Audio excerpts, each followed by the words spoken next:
Hitlerismo y socialdemocracia. Y el colapso del movimiento obrero alemán. Es una inclinación natural de los seres humanos tratar de atribuir la responsabilidad de una catástrofe a alguien que pueda parecer haber sido responsable. La inclinación natural es acusar a alguien y así encontrar algún alivio del dolor y la decepción causados por la catástrofe. No es sorprendente, por lo tanto, que el trágico colapso de la democracia alemana y con el de la socialdemocracia alemana, su principal baluarte, haya provocado una maraña de resentimiento salvaje contra aquellos que son aparentemente responsables de este colapso, especialmente a la luz de la rendición sin batalla de todas sus posiciones.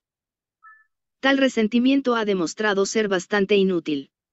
Porque nosotros, los socialdemócratas, somos demasiado honestos para abalanzarnos sobre la primera persona a la que podemos imponer las manos y matar como chivo expiatorio. Dejamos esa conducta a los nacionalsocialistas.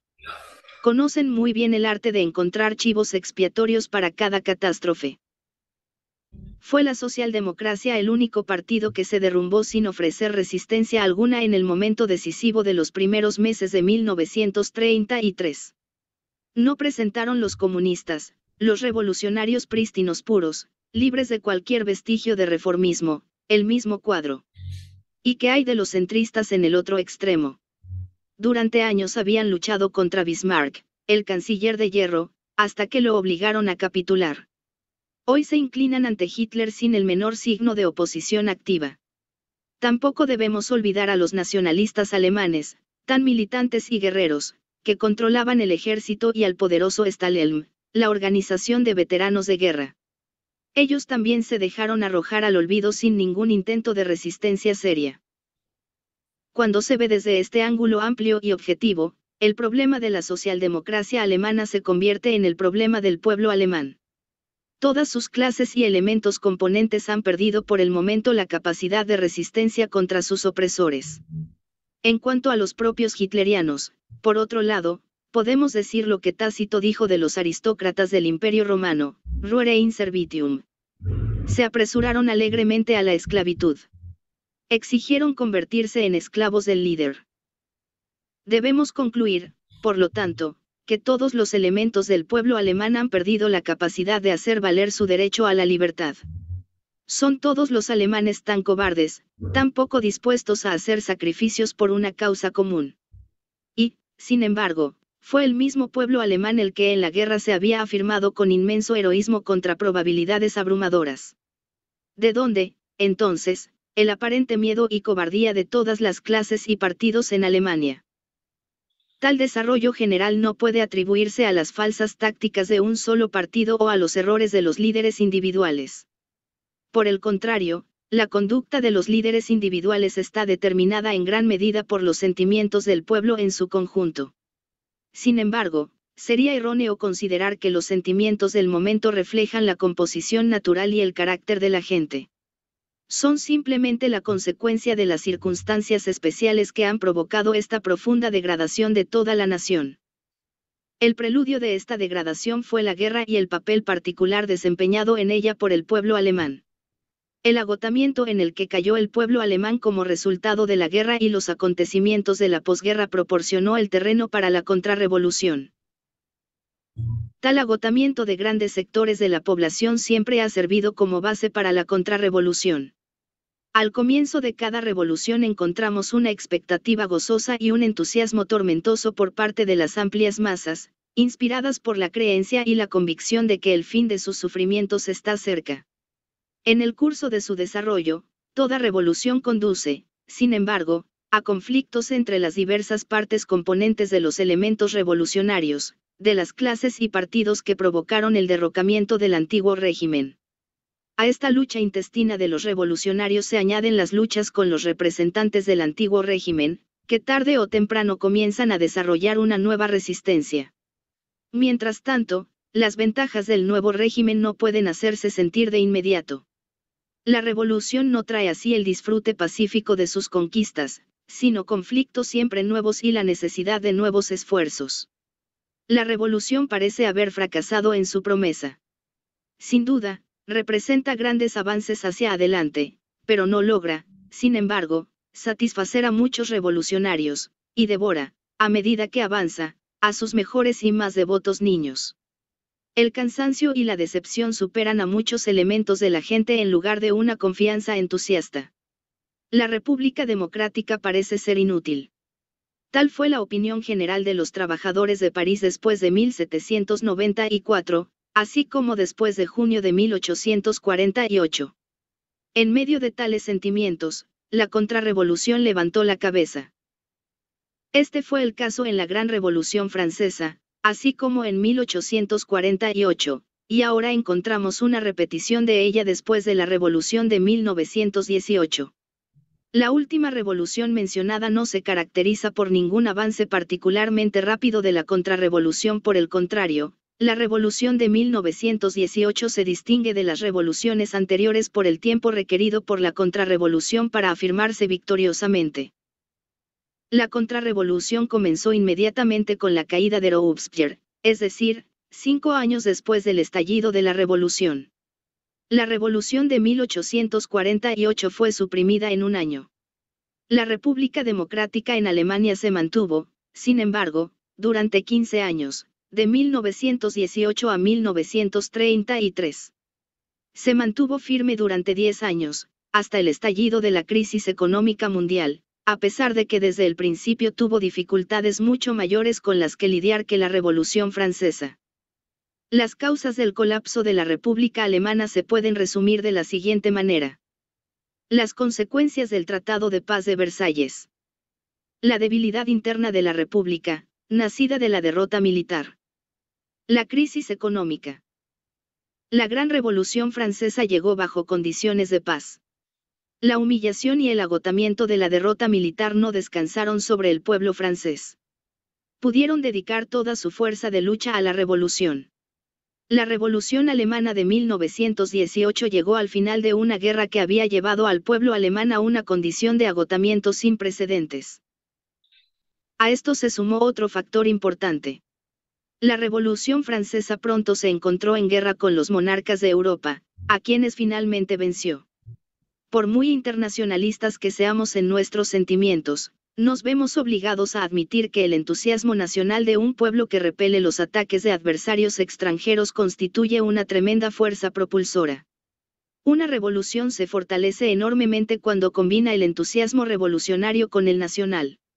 Este fue un factor que resultó de gran ayuda para los bolcheviques en 1920, que obtuvieron un nuevo poder de la guerra con Polonia. Fortaleció enormemente la Revolución Francesa después de 1792. Por supuesto, al final la democracia es la perdedora bajo tal despertar del espíritu guerrero, incluso cuando los revolucionarios emergen como los vencedores. En contraste con la Revolución Francesa de 1789, la Revolución Alemana de 1918 surgió de la horrible miseria de la guerra. Además, se vio obligado a aceptar una paz muy humillante y aplastante. La monarquía desató y perdió la guerra, pero los monárquicos desertaron antes de la conclusión de la paz. El ignominioso y ruinoso Tratado de Paz de Versalles fue la consecuencia de la política de la Alemania kaiserista. Pero la firma del inevitable Tratado de Paz los monárquicos dejaron a los republicanos. A los ojos de esas masas políticamente analfabetas que prefieren buscar chivos expiatorios en lugar de las causas de los acontecimientos, los socialdemócratas parecían ser los principales responsables del Tratado de Paz. La fuerza del sentimiento nacional que tanto había fortalecido el ímpetu revolucionario de la Primera República Francesa tuvo el efecto contrario en el destino de la Primera República Alemana. Los estados vencedores democráticos hicieron todo lo que pudieron a través de las condiciones de paz que habían impuesto al Reich alemán para despertar el sentimiento nacional del pueblo alemán contra la república que se había visto obligada a aceptar esas condiciones. Tampoco los estados vencedores permitieron que el pueblo alemán volviera a un estado de calma. Esto se hizo mediante la imposición de pagos de reparaciones insanas, que, a su vez, provocaron la inflación y la ocupación del Ruhr, ambas igualmente ruinosas en sus efectos políticos y económicos. La consecuencia fue una repetición de la situación creada por la guerra. Un gabinete reaccionario alemán se dejó arrastrar al conflicto del Ruhr, desató la inflación, llevando así a Alemania al abismo, y desertó en el momento decisivo, dejando a los socialistas limpiar el desorden acumulado por los señores Cuno y sus hermanos. Apenas se habían superado las peores consecuencias de las reparaciones y se habían eliminado las reparaciones mismas, la crisis mundial hizo su aparición, afectando a todos los países, pero ninguno tan severamente como Alemania. Este fue el factor decisivo en la victoria de Hitler. En este sentido, y como confirmación de nuestro punto de vista, es importante tener en cuenta los efectos políticos de la crisis económica en muchos otros países, donde condujo al derrocamiento de los regímenes políticos existentes, ya sean democráticos o dictatoriales. Provocó el colapso del gobierno laborista en Inglaterra, la administración republicana en los Estados Unidos, los regímenes dictatoriales en España y varios países latinoamericanos, y más recientemente del gobierno de Machado en Cuba. En julio de 1932, solo una minoría de los 20.000.000 de asalariados en Alemania estaban plenamente empleados, 71,2 millones estaban sin empleo y 5 millones estaban trabajando a tiempo parcial. No menos elocuentes son las estadísticas de los sindicatos, que muestran un desempleo de solo el 8,6% entre los trabajadores organizados en 1928, el último año antes de la crisis, en comparación con el 46,1% en marzo de 1933. En 1928, los trabajadores a tiempo parcial comprendían solo el 5,7%. En marzo de 1933, la cifra era del 23,4%. En febrero fue del 24,1%. En el crítico mes de marzo estaban plenamente empleados solo el 30% de los trabajadores organizados. No es necesario enfatizar cuán amortiguador debe ser el efecto de tal situación sobre el poder y el espíritu de lucha de los trabajadores. Pero la paralización de las masas paraliza también a los líderes. En la reciente Conferencia Socialista Internacional en París, algunos delegados adoptaron la posición de que habría sido mejor haber muerto en las barricadas que haber dejado que nos masacraran. Esto es, sin duda, cierto. Sin embargo, hay que recordar que los que luchan en las barricadas se enfrentan a la necesidad no solo de mostrar valor ellos mismos, sino de despertar el valor de los que están detrás de ellos. Aquellos que sienten que las masas están animadas por un sentido de poder y audacia revolucionaria desarrollarán naturalmente una iniciativa muy diferente de la de los líderes que perciben que los que están detrás de ellos son una línea delgada y vacilante que ya han admitido la derrota, antes de que puedan llegar a la barricada. Si un general asume la ofensiva o mantiene una posición defensiva, si busca dar batalla o evitarla, depende mucho menos de su propio coraje físico que de la condición de las tropas bajo su mando. Añádase a la situación la división entre socialdemócratas y comunistas, que, en última instancia, también fue consecuencia de la Guerra Mundial, y asumió dimensiones particularmente grandes en Alemania, y nos vemos obligados a admitir que en ningún otro país los trabajadores desde la guerra, y en gran medida como consecuencia de la guerra, he sido sometido a tanto sufrimiento. En ninguna parte los trabajadores se han visto obligados a pasar por tantas luchas, económicas, sociales y políticas, en ninguna parte los trabajadores se han enfrentado a una prueba tan corrosiva como los trabajadores de la República Alemana. No creo que la socialdemocracia de ningún otro país se hubiera comportado de manera diferente en circunstancias similares. La energía generada por la socialdemocracia alemana durante el periodo de 1918 a 1933 no ha sido plenamente apreciada en el extranjero por la sencilla razón de que las condiciones en Alemania se expresaron solo ocasionalmente en forma explosiva, como durante el golpe de Kapp, mientras que la situación general era de una prolongada y obstinada lucha por el poder, sin sensaciones dramáticas, y fracasó. Por lo tanto, para encontrar una evaluación adecuada, cuando uno considera las circunstancias bajo las cuales surgió la República Alemana y el persistente debilitamiento de la fuerza de sus mejores defensores, los trabajadores alemanes, que ya habían alcanzado un alto punto de agotamiento cuando el Kaiserreich colapsó y la revolución comenzó en noviembre de 1918, no es de extrañar el triunfo de la contrarrevolución, ya que finalmente triunfó después de 1789 y 1848. Lo notable es que este triunfo llegó solo después de 15 años de lucha. Se puede argumentar que incluso si esto es cierto, todavía queda el hecho de que la socialdemocracia había seguido una política equivocada y, por lo tanto, abrió la puerta a la calamidad. Es muy cierto que la política del mal menor de apoyar a Hindenburg para la presidencia contra Hitler y tolerar el gobierno cuasi dictatorial de Brüning como el último baluarte disponible contra el nazismo, no evitó el mal mayor último y que resultó ser un fracaso. En la situación que se desarrolló en las circunstancias históricas descritas anteriormente, no había más que dos caminos abiertos para los socialdemócratas, el camino del mal menor o el de los comunistas, que habría conducido inevitablemente al mal mayor. La política socialdemócrata al menos hizo posible evitar por un tiempo el mal mayor, la dictadura de Hitler.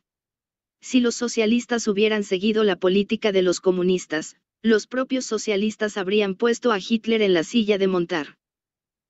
Muchos socialistas alemanes ahora declaran con calma que habían cometido un error al apoyar la política del mal menor.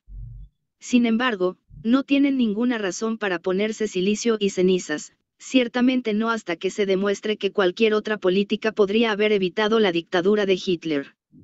Deberían haber hecho una revolución. El que exige esto no sabe que las revoluciones son posibles solo bajo ciertas circunstancias, sobre todo solo en condiciones de un aumento activista ascendente de las masas.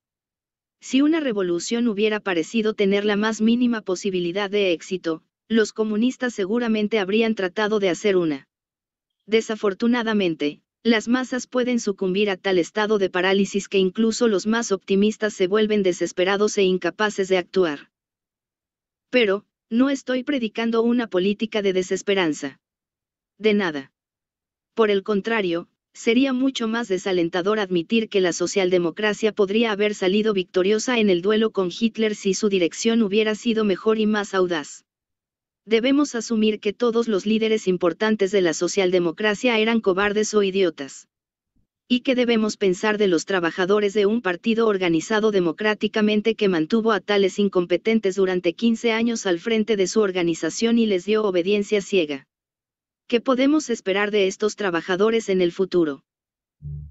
Muy diferente es la impresión creada por el énfasis del hecho de que la socialdemocracia alemana sucumbió a la contrarrevolución solo después de 15 años de resistencia más obstinada, en el curso de los cuales fue llamada a luchar contra una abrumadora combinación de enemigos, que van desde los comunistas hasta el Partido Popular, los nacionalistas alemanes y los nacionalsocialistas. Las causas de la derrota del proletariado alemán deben buscarse no en ningún defecto peculiar de él como raza, sino en el efecto acumulativo de dificultades desfavorables y, en última instancia, aniquiladoras que surgen de una combinación especial de circunstancias históricas. Estas circunstancias provocaron la victoria de los hitlerianos. Al señalar la injusticia de condenar a los socialdemócratas alemanes por su fracaso en oponer una resistencia enérgica contra Hitler, deseo subrayar una vez más que la condena de la socialdemocracia en este punto tendría que aplicarse con la misma fuerza al Partido Comunista Alemán, cuya fuerza de voto era mayor que la de cualquier partido comunista en otros países. A veces este partido era casi tan fuerte como el Partido Socialdemócrata. En noviembre de 1932 los comunistas tenían casi 6 millones de votos, mientras que los socialdemócratas acumularon poco más de 7 millones. En vista de tan tremendo apoyo masivo, es inútil buscar individuos a quienes culpar, uno debe buscar causas más profundas. ¿Cómo sucedió que 13 millones de proletarios se dejaron privar de sus derechos sin ofrecer una resistencia violenta? Esta actitud de los trabajadores parece aún más extraña cuando se contrasta con el espíritu de lucha que mostraron en un intento anterior de imponer una dictadura a la nación alemana, a saber, el golpe de Kapp de 1920. La ocupación de Berlín por tropas contrarrevolucionarias fue respondida con una huelga general de tal amplitud y poder que en pocos días el levantamiento contrarrevolucionario fue aplastado. Muy diferente fue la conducta de los mismos partidos e incluso de los mismos líderes en 1933. Este hecho por sí solo sugiere que debemos buscar la causa de la diferencia en la conducta entonces y ahora, no en las personalidades sino en la disimilitud de las circunstancias. Esta disimilitud no es difícil de establecer. Aquellos que participaron en la rebelión de Cap de 1920 pronto se dieron cuenta de que eran un grupo aislado y sin apoyo en la nación. Querían traer de vuelta al poder a la misma clase que había traído una guerra sangrienta y una terrible derrota sobre el pueblo alemán. En 1920 este hecho aún no había sido olvidado, de ahí la voluntad unida de luchar, que encontró su expresión más poderosa en la Gran Huelga General. Los comunistas en ese momento se sentían tan fuertes que intentaron organizar levantamientos armados en las regiones del Ruhr y Voit, que por supuesto rápidamente quedaron en nada. La socialdemocracia, por otro lado, podría afirmar sinceramente que en su esfuerzo por evitar la dictadura tenía el apoyo de la gran mayoría del pueblo alemán. La situación actual es muy diferente. Los hitlerianos pasaron a primer plano no como resultado de un golpe de unos pocos regimientos, sino ganando constantemente el favor de las masas. Apenas unos pocos antes de 1928 desarrollaron muy repentinamente tales poderes de recolección de votos que ya en junio de 1932 se convirtieron en el partido más fuerte, con 230 mandatos. Y su ascenso continuó sin cesar, como lo demostraron las elecciones del 5 de marzo de 1933, lo que resultó en que casi la mitad de todo el voto se emitiera solo para los nacionalsocialistas, y más de la mitad para los nacionalsocialistas y sus aliados políticos combinados. Esto apunta a un cambio profundo en el estado de ánimo de la gente en general. Y tal cambio afectará a todas las partes. Ningún partido puede escapar a su influencia a menos que el partido sea solo una pequeña secta cuyo poder no surja de las grandes masas. Los partidos revolucionarios son fuertes y a menudo exitosos cuando se oponen a un gobierno que es universalmente odiado. Por otro lado, sus armas más afiladas, como las barricadas o la huelga general, son inútiles cuando un partido se encuentra opuesto no solo por el poder del gobierno sino por la mayoría de la población. En tales casos, si emprende una lucha decisiva a pesar de las condiciones, simplemente demuestra una falta de comprensión de la situación política. Las victorias obtenidas por los contrarrevolucionarios durante un periodo de lucha civil no significan el comienzo sino la conclusión de un proceso contrarrevolucionario. Estas victorias se explican por el cambio de actitud de las amplias masas populares que han perdido la fe en la revolución o incluso se han vuelto contra ella porque se han decepcionado o creen que sus intereses han sido amenazados por ella. Así, en 1848, muchos de los elementos burgueses, pequeñoburgueses y campesinos de Alemania y Francia, que durante los meses de febrero y marzo eran revolucionarios, más tarde se volvieron contrarrevolucionarios. Fue este cambio de corazón lo que animó a los elementos reaccionarios, que en febrero y marzo habían estado escondidos o habían huido de la revolución, a apelar a las armas una vez más. A primera vista, puede parecer que el trabajo de un teniente y 10 hombres fue suficiente en julio de 1932 para destruir toda la socialdemocracia alemana. En realidad, sin embargo, fue el avance irresistible de las ideas y sentimientos nacionalsocialistas entre las masas populares lo que hizo ineficaz el espíritu de lucha del proletariado consciente de clase, tanto comunista como socialdemócrata. ¿De dónde vino esa irresistibilidad? Vino de la superioridad del programa nacionalsocialista, los conceptos morales superiores y la inteligencia de sus campeones, el mayor coraje y espíritu de autosacrificio de sus seguidores. En todas estas cosas los marxistas dejan a los nacionalsocialistas muy atrás. Quien desee conocer la razón del irresistible aumento del sentimiento nacionalsocialista solo necesita observar la fecha en que comenzó en Alemania. Antes del advenimiento de la crisis económica, los nacionalsocialistas eran un grupo insignificante. En las elecciones al Reichstag de 1928 ganaron solo 12 escaños. 2 años más tarde, sin embargo, lograron aumentar el número de sus mandatos casi 10 veces, el número de escaños capturados saltó de 12 a 107. Fueron precisamente estos 2 años los que vieron el comienzo de la crisis mundial. Y esta crisis en todas partes trajo desarrollos revolucionarios en su tren. Revolucionarios no en el sentido de que favorecían el éxito de los partidos socialistas revolucionarios, sino en el sentido de que desesperaban la existencia de grandes masas de personas que culpaban a los gobiernos o partidos políticos en el poder por la miseria provocada por la crisis y creían que podían salvarse derrocando a esos gobiernos y partidos. El que prometió llevar a cabo el derrocamiento más rápida y exitosamente era el hombre adecuado para esas masas, el hombre a través del cual esperaban lograr su salvación, sin importar cuál fuera su programa. La forma de razonar de la base de la población, totalmente sin experiencia política o económica y agitada a la acción política solo por la guerra y sus consecuencias, era militarista, no económica. Pensaron que para asegurar las cosas que estaban más ansiosos por tener, todo lo que se necesitaba era el tipo correcto de voluntad y el poder necesario para hacerla cumplir. Las masas desesperadas ignoraron por completo la verdad de que hay leyes económicas sin una comprensión de las cuales es absolutamente imposible planificar medidas para la rehabilitación económica, al igual que pasaron por alto el hecho de que la crisis era de carácter internacional y, por lo tanto, exigían remedios internacionales.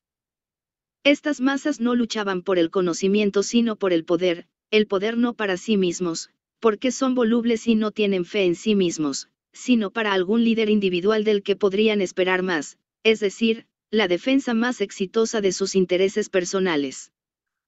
En países anglosajones como Inglaterra o Estados Unidos, la ley de franquicia opera para que los partidos políticos pequeños no tengan oportunidad de afirmarse y las luchas políticas siempre se transformen en una competencia entre dos partidos políticos principales, de modo que el partido que está en el poder sea responsable de la situación económica existente.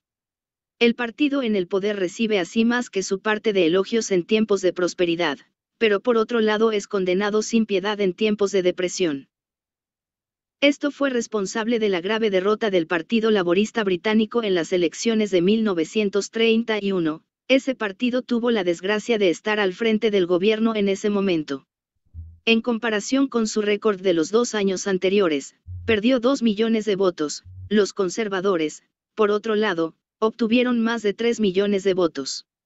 Como consecuencia del peculiar funcionamiento de la franquicia bajo la cual incluso una pluralidad asegura la victoria, las pérdidas o ganancias en los mandatos fueron aún más sorprendentes. La representación del Partido Laborista en el Parlamento se redujo de 288 a 50, mientras que la de los conservadores aumentó de 260 a 554. Fue una verdadera revolución provocada por la crisis, pero no en el sentido en que los socialistas usan el término. Lo mismo sucedió en los Estados Unidos.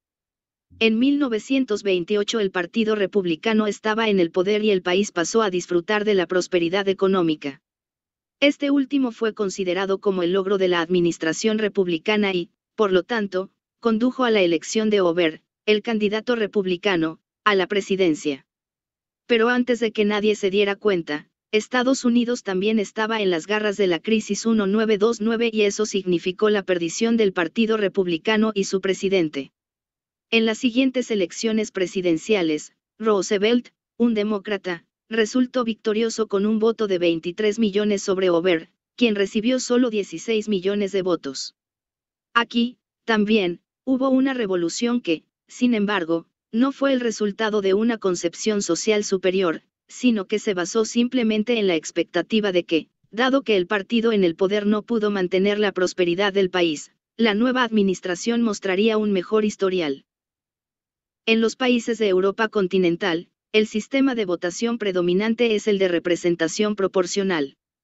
Asegura una mayor justicia en la distribución de mandatos a cada partido político sobre la base de su voto, pero también facilita la formación de partidos pequeños y, por lo tanto, fomenta las divisiones partidarias. A esto hay que añadir la circunstancia de que en los países que sufrieron la derrota en la guerra hubo un crecimiento considerable de los partidos proletarios, ninguno de los cuales logró obtener una mayoría ni de los votos del pueblo ni en el Parlamento. Sin embargo, todos ellos crecieron lo suficientemente fuertes como para negarse a entregar su influencia política y poder a sus oponentes. Las coaliciones con el más democrático de los partidos burgueses se hicieron necesarias para salvar a la República Alemana y sus adquisiciones sociales duramente ganadas. Por otro lado, como resultado del colapso económico causado por la guerra y sus consecuencias, y el loco Tratado de Paz, las circunstancias que favorecían la formación de un gobierno puramente socialista habrían dificultado su tarea debido a la falta de apoyo de una mayoría socialista. Las condiciones se volvieron completamente insoportables con la puesta en marcha de la crisis, que agudizó las contradicciones sociales hasta tal punto que fue imposible para los socialistas permanecer en el gobierno por más tiempo. En marzo de 1930, el gabinete de Hermann Mueller renunció. Su lugar fue ocupado por el gabinete Brüning. Los ministros socialistas sin una mayoría socialista, naturalmente, no podían terminar la crisis. Aquellos que esperaban que los socialistas hicieran eso deberían haberles otorgado al menos el poder necesario proporcionándoles una mayoría parlamentaria. Sin duda, incluso entonces las medidas de socialización simplemente habrían mitigado, pero no habrían superado por completo la crisis. Esto no puede ser hecho por un solo país. Hubo, sin embargo, ciertas manifestaciones de la crisis que podrían haberse evitado, manifestaciones de las cuales mediante la adopción de políticas adecuadas basadas en la comprensión de las leyes económicas, la nación podría haberse salvado.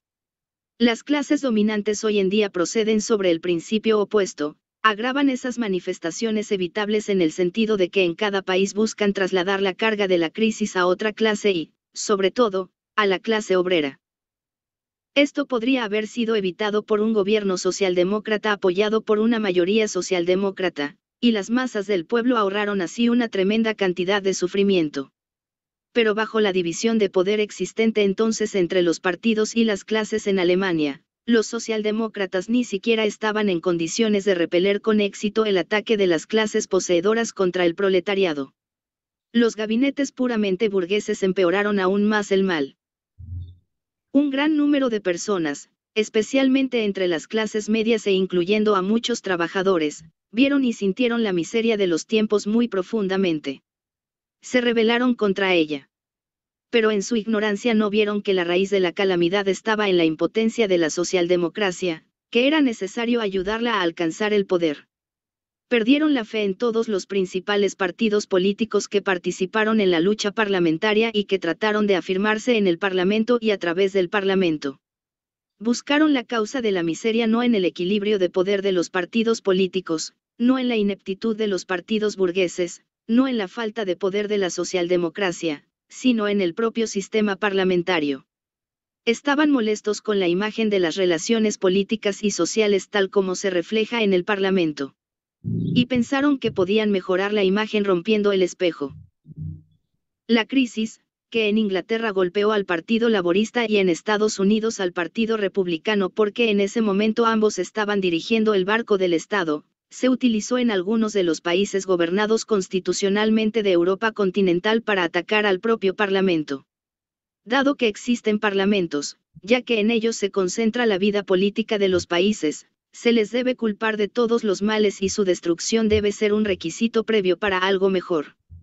La idea de una monarquía hereditaria se ha vuelto tan obsoleta que encuentra pocos adeptos hoy en día. No un gobernante hereditario, sino un hombre de las filas del pueblo traerá la salvación deseada. Así, la idea de una dictadura democrática se vuelve cada vez más atractiva para muchos elementos desempleados, desposeídos y desesperados. Había en Alemania 3 partidos antiparlamentarios, los comunistas, los nacionalistas alemanes y los nacionalsocialistas. De estos 3 partidos, el Partido Nacionalsocialista en el momento en que comenzó la crisis era el más débil. En 1928, como ya se ha dicho, solo tenía 12 escaños en el Reichstag, los comunistas tenían 54 y los nacionalistas alemanes 73. Desde entonces, los comunistas habían crecido lentamente, mientras que los nacionalistas alemanes habían perdido rápidamente. Estos últimos habían sido incapaces de competir con los nacionalsocialistas, que en su mayor parte obtuvieron su apoyo de los mismos elementos de la población. La superioridad de los nacionalsocialistas surgió en parte del hecho de que, aunque tanto los nacionalistas alemanes como los comunistas eran teóricamente antiparlamentarios, en la práctica se habían asociado muy estrechamente con la lucha parlamentaria en Alemania, cuya conducta contradictoria no podía ser puesta a la puerta de los nacionalsocialistas, en la medida en que antes de 1930 eran numéricamente muy débiles en el Reichstag. Todos los demás partidos, ya sea en el gobierno o en la oposición, se habían desgastado, en un sentido parlamentario, con el tiempo. Esto no se puede decir del Partido Nacional Socialista. Tenía todo el brillo y el encanto de la novedad. El Partido Nacionalsocialista era joven y por esa razón parecía a muchos observadores superficiales también atractivo. Y tan pronto como las circunstancias descritas anteriormente comenzaron a ejercer su influencia, se agregó un nuevo factor, el éxito. Aquí, también, se puede citar el viejo adagio, nada tiene tanto éxito como el éxito. Para que las masas puedan creer en el dictador, debe tener éxito. Debe dispensar poder y se le debe creer que es capaz de actos heroicos. Los comunistas también defendían una dictadura, también prometían a las masas hambrientas montones de oro. Pero su ascenso en Alemania nunca asumió tales proporciones como para hacer esperar resultados prácticos inmediatos. Y los hambrientos querían pan inmediatamente. No querían ni podían esperar.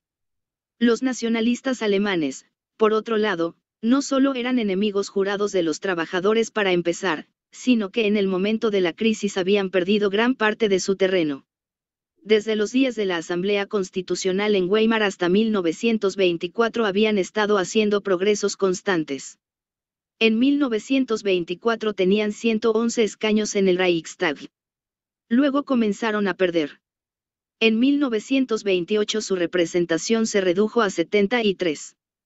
Con las elecciones del 1 minuto, 30 su retroceso continuó, el número de sus mandatos cayó a 41, mientras que el de los nacionalsocialistas saltó de 12 a 107. Entonces quedó claro a quién se le debía dar la confianza de aquellas masas que esperaban que su salvación viniera de arriba, que desconfiaban del marxismo, la lucha de clases proletaria, en otras palabras, de su propio poder. A la superioridad de los nacionalsocialistas sobre los nacionalistas alemanes, que se basa en el hecho de que, en comparación con estos últimos, los nacionalsocialistas representaban un partido nuevo y, parlamentariamente hablando, no gastado, ahora estaba unida la magia del éxito, la fe en su propio poder. Esto es lo que hizo irresistibles a los nacionalsocialistas, no su programa, ya que aún no han demostrado ninguna capacidad para elaborar un programa consistente. Sin embargo, fue precisamente esta incapacidad la que los ayudó, siempre y cuando se contaran entre los partidos de la oposición.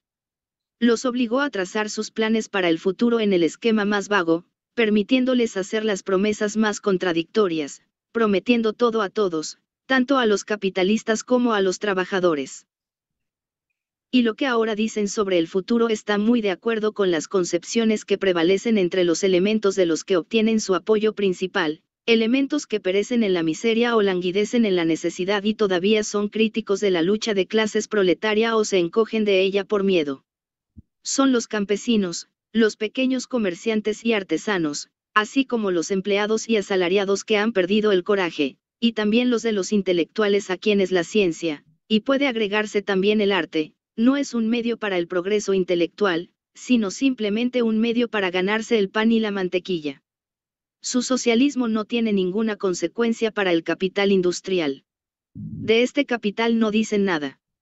Solo están ansiosos por destruir la esclavitud del interés monetario, y no distinguen entre usura y crédito. Despotrican contra los grandes almacenes y los judíos, no contra las funciones desempeñadas por ellos.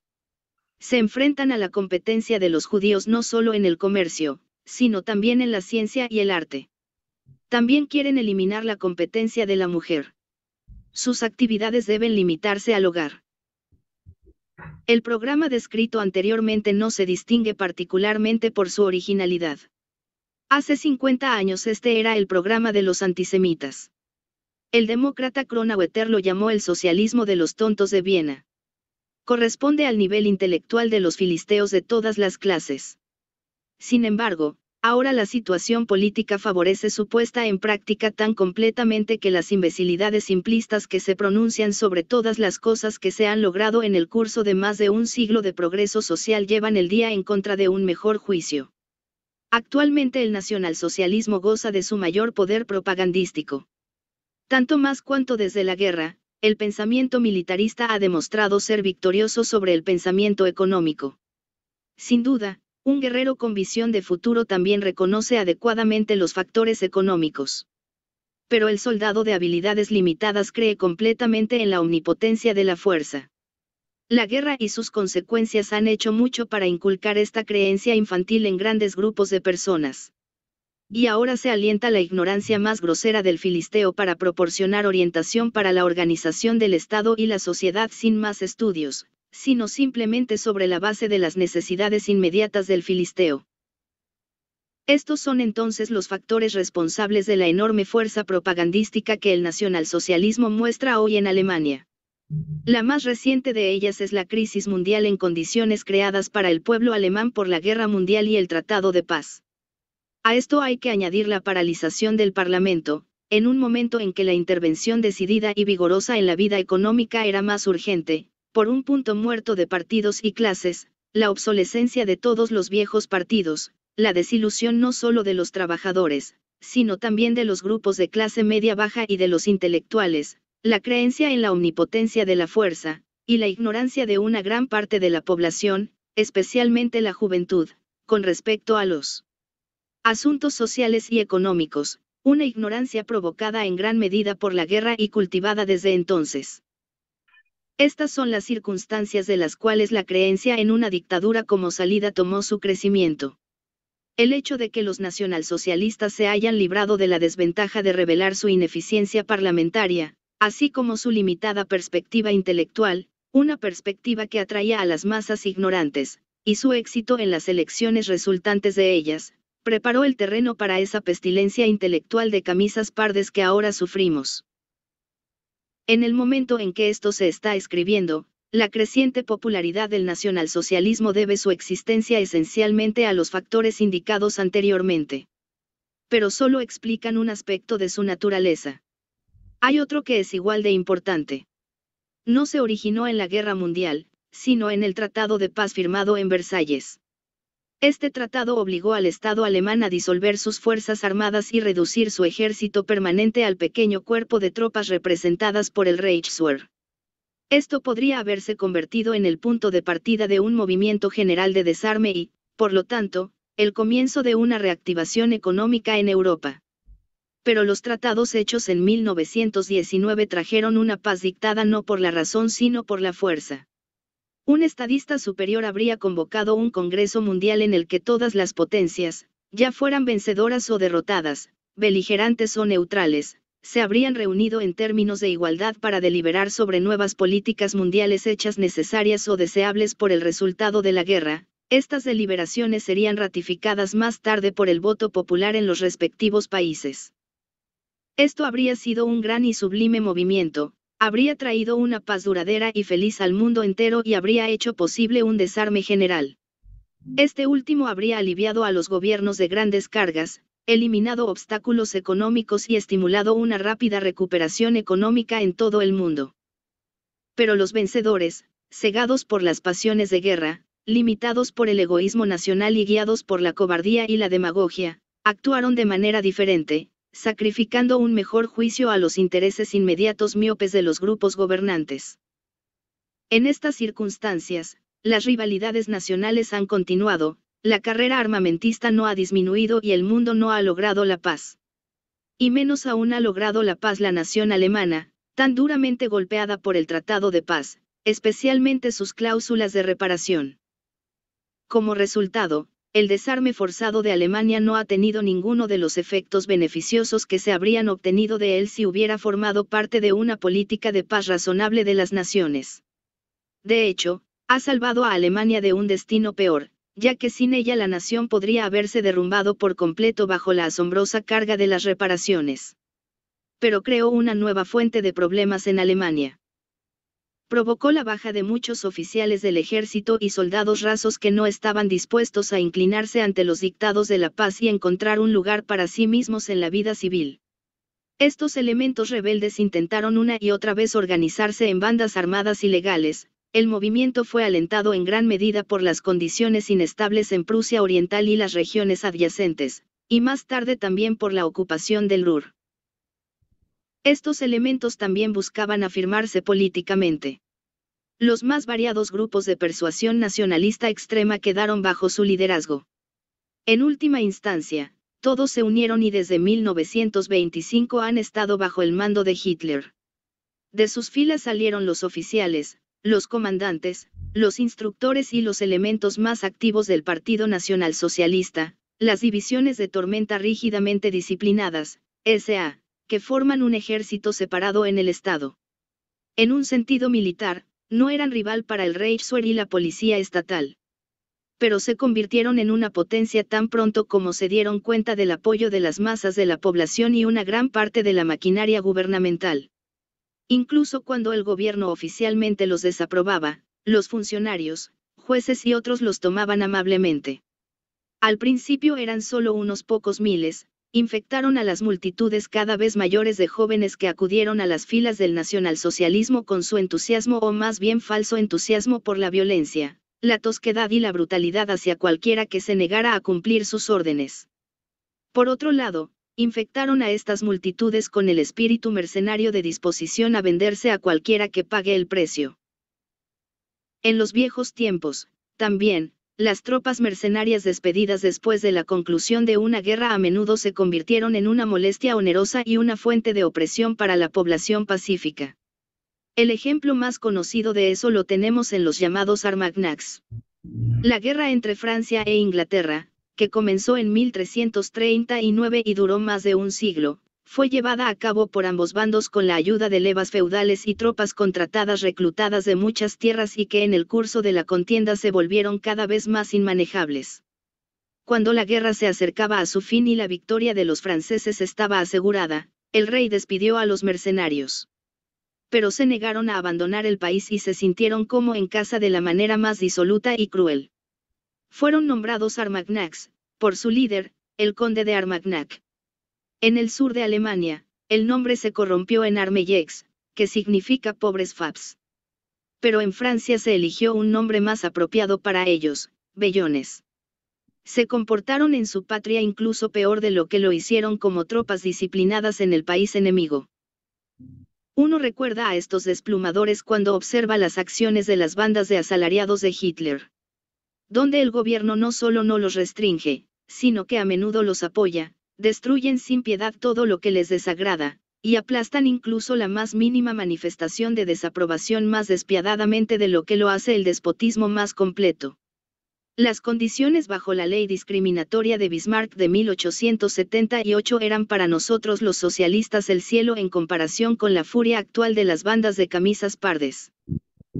Podemos ver así que el hitlerismo es un fenómeno complejo. Una fuente de su poder es la crisis económica. Debido a esta crisis, el Parlamento, que no pudo terminarla, se volvió impopular entre las clases medias que ahora viven en necesidad, y también entre los trabajadores no escolarizados y no organizados, el mismo Parlamento que los capitalistas odian porque ofrece una herramienta demasiado peligrosa para que los socialistas la usen contra el capital. Para todas estas personas, lo más aceptable es lo contrario del Parlamento, es decir, la dictadura.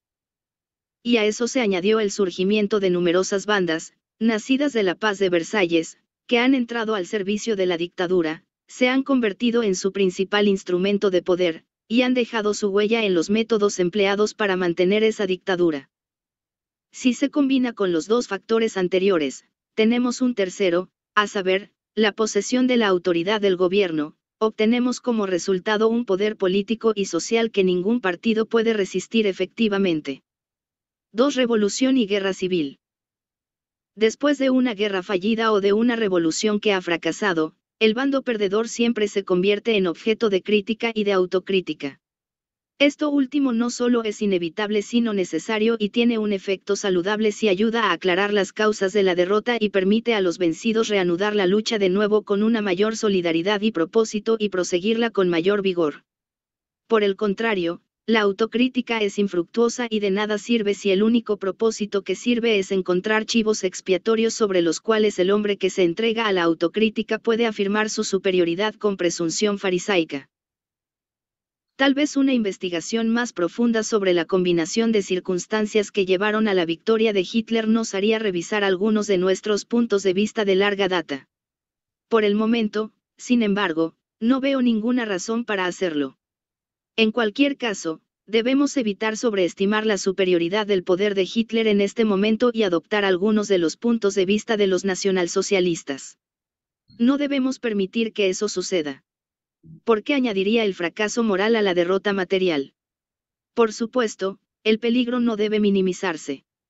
Las condiciones actuales en el Estado y en la sociedad prestan un gran poder de atracción a algunas de las ideas nacionalsocialistas, incluso para enemigos abiertos del nacionalsocialismo que desean utilizar esas ideas para derrotarlo. Piensan que esto se puede lograr mejor usando las propias armas del nacionalsocialismo. La violencia desenfrenada de los nazis ha causado una profunda impresión en algunos socialdemócratas, una impresión lejos de ser disuasoria. Ven en esta violencia la razón del éxito nazi y un ejemplo digno de emulación. Un miembro del Partido Socialdemócrata me dijo recientemente, si a finales de 1918 hubiéramos actuado hacia nuestros oponentes como los nazis actuaron hacia nosotros, habríamos capturado el poder político por completo y lo habríamos mantenido, y ahora estaríamos viviendo en una república socialista. A estos remordimientos por el pasado se añaden las intenciones correspondientes para el futuro. Cuando volvamos al poder en Alemania, nos vengaremos espantosamente de los nazis y les daremos algo de su propia medicina. Ojo por ojo y diente por diente. Frente a la furia sádica del terror marrón, tal estado mental es bastante comprensible. Tampoco se ve disminuido por el hecho de que existe una vieja tradición revolucionaria, según la cual es imposible llevar a cabo una revolución sin derramamiento de sangre. Las revoluciones no se hacen con agua de rosas. Esta tradición se basa en parte en la confusión de la revolución con la guerra civil y en parte en la suposición de que el reino del terror en la Francia revolucionaria que duró de 1792 a 1794 fue el punto más alto de la revolución que comenzó en 1789. Cada revolución en el futuro debía esforzarse por alcanzar un clímax similar si deseaba lograr algo grande. No hace falta decir que la guerra civil, como toda guerra, significa violencia, derramamiento de sangre, crueldad. Esta es la naturaleza misma de la guerra. Incluso se podría decir que la guerra civil es la forma más repulsiva de guerra. Puede sonar extraño, pero no se puede negar que la forma más humana de guerra es la que existe entre guerreros profesionales. Cuando la guerra se convierte en la especialidad de una vocación separada cuyos adeptos la utilizan como medio para ganarse la vida, se crea entre los profesionales de los diferentes países una especie de comunidad de intereses, una solidaridad internacional, que se manifiesta a pesar del deber que les incumbe de romperse el cráneo unos a otros. Surge un código de honor que ordena que se muestre al enemigo toda consideración durante la lucha. El encuentro se convierte en una especie de deporte con reglas definidas, que se observan cuidadosamente y prohíben toda crueldad innecesaria, incluso en la lucha cuerpo a cuerpo más salvaje. El encuentro de los oponentes antes y después del combate se caracteriza por una cortesía exquisita. Se supone que maltratar o matar a un prisionero desarmado está fuera de discusión. Esta es la esencia de la caballería. No se basa en la gentileza de los modales, sino en el espíritu de compañerismo. Cuando el enemigo contra el que compiten los caballeros o los luchadores profesionales es uno que no pertenece a la profesión, se combate no solo con el salvajismo que naturalmente suscita una lucha armada, sino también con el odio suscitado en el profesional contra el no profesional y el intruso. Su caballerosidad no impide que el magnánimo caballero ponga a torturar a los campesinos que presumen de defender armadamente su hogar y parientes. En este siglo XX, los oficiales del ejército todavía tratan como un delincuente común a cualquier hombre que tome las armas en defensa de su país y que no esté enrolado en el ejército. Por lo tanto, la guerra se vuelve más cruel cuando los soldados profesionales no predominan en los ejércitos, cuando en lugar de la guerra como se planeó de antemano en el cuartel general, tenemos la guerra dirigida por las masas populares. La lucha es más brutal en el caso de la guerra civil cuando es librada por combatientes profesionales por un lado y simples civiles por el otro. Los soldados regulares que se unen a los civiles son particularmente odiados como traidores por sus antiguos camaradas. Sin embargo, la guerra civil casi nunca es idéntica a la revolución. En la mayoría de los casos es solo un preludio de la revolución.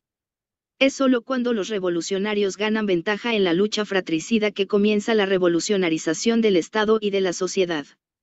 Al menos esto fue cierto para las revoluciones del siglo XIX, donde la guerra civil se limitó a batallas callejeras que duraron solo unos pocos días y, en algunos casos, incluso unas pocas horas. Fue muy diferente durante la Revolución Inglesa del siglo XVII.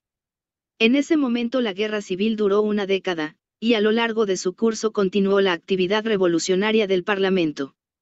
Pero esta guerra civil no fue una lucha entre soldados profesionales y civiles. Fueron precisamente los revolucionarios quienes formaron un ejército de combate profesional cuya disciplina y estrategias superiores les trajeron la victoria. En ese momento, el periodo de la guerra civil era coincidente con el periodo de la revolución. Este ya no fue el caso en las revoluciones que siguieron. Los enfrentamientos armados entre revolucionarios y contrarrevolucionarios en el siglo XIX formaron el comienzo y, en algunos casos, el final de la revolución, pero consumieron solo unos pocos días, una parte muy pequeña de todo el periodo de duración de la revolución en cuestión. Un caso especial es proporcionado por la Gran Revolución Francesa, que comenzó en 1789. Inició una era de guerras extranjeras que, con pocas interrupciones, duró de 1792 a 1815. A veces estas guerras extranjeras se intercalaron con la guerra civil. Pero incluso aquí no se puede decir que la guerra civil fuera idéntica a la revolución. Los estallidos de la guerra civil fueron simplemente episodios en el desarrollo de la revolución. Ni siquiera se puede decir que cada revolución en un momento u otro está necesariamente conectada con la guerra civil. Una revolución solo puede derrocar a un gobierno que ya no goza de la confianza del pueblo y es rechazado por él. Esto sucede a través de un levantamiento armado del pueblo cuando estos últimos son reprimidos por las fuerzas armadas del gobierno. Pero cuando el ejército ha sido derrotado por un enemigo extranjero y disuelto, o cuando el gobierno está financieramente en bancarrota y no puede pagar a sus defensores, entonces el gobierno se ve obligado a capitular sin luchar y la revolución resulta victoriosa sin recurrir a la guerra civil. Este fue el caso en Francia en septiembre de 1870, en Rusia en marzo de 1917, en Austria y Alemania en noviembre de 1918. Hay otro factor que puede ser responsable de una revolución incruenta. En el curso del siglo XIX, la democracia, la libertad política de las masas, había hecho grandes progresos en toda Europa. Esto creó una oportunidad para determinar la fuerza de los partidos y movimientos separados en el momento de las elecciones. Los resultados de las elecciones fueron a veces tan abrumadores que el gobierno o el partido en el poder se dio cuenta de la inutilidad de ofrecer resistencia y renunció sin apelar a la fuerza de las armas, incluso donde no había una democracia que funcionara regularmente, lo que coloca el poder del gobierno en manos del partido más fuerte del Estado como una cuestión de rutina. Así, en España a finales, abril de 1931, una elección municipal fue suficiente para derrocar a la monarquía. Por otro lado, los resultados de las últimas elecciones al Reichstag alemán hicieron posible el éxito de la contrarrevolución de Hitler. Incluso es posible ganar poder político por medios fraudulentos, sin recurrir a la fuerza, por el lobo desfilando con piel de oveja. De esto, también, el movimiento nacionalsocialista ofrece una excelente ilustración. Por lo tanto, es totalmente erróneo considerar la guerra civil como el único contenido de la revolución y su única forma. Tampoco son la crueldad y el terrorismo, aparte de la guerra civil, concomitantes necesarios de cada revolución que se desarrolla. El reino del terror de 1792 a 1794 en Francia no fue una manifestación necesaria del progreso de la revolución que comenzó en 1789. Sino una consecuencia de la guerra librada por la Francia revolucionaria contra las monarquías aliadas de Europa, que comenzó en 1792. Además, fue el resultado de una cierta fase de la guerra, a saber, la derrota de los ejércitos franceses en los primeros años de la lucha.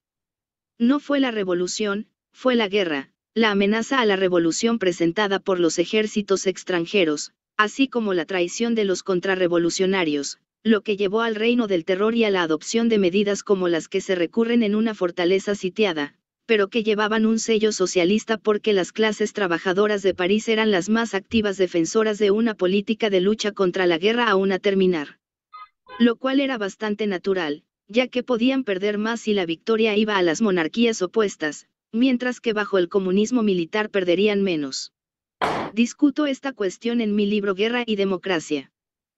El papel histórico tremendamente importante desempeñado en ese momento por los partidos revolucionarios de París ejerció una gran influencia y llevó a la creencia entre muchos revolucionarios y contrarrevolucionarios de que el terror era la forma adecuada de toda revolución. De hecho, muchos de los demócratas y socialistas de los días posteriores retroceden ante el terror sangriento.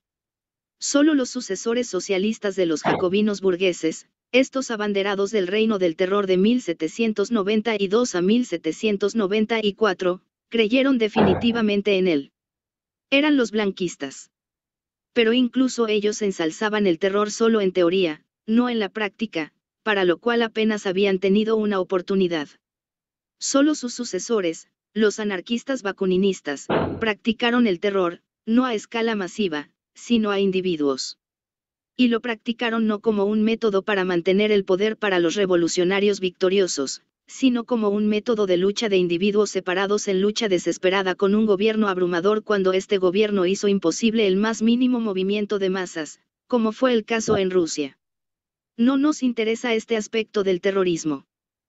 En general, se puede decir que durante un siglo más o menos los movimientos democráticos y socialistas se han caracterizado no por la violencia sangrienta, sino por la humanidad, la misericordia y la bondad.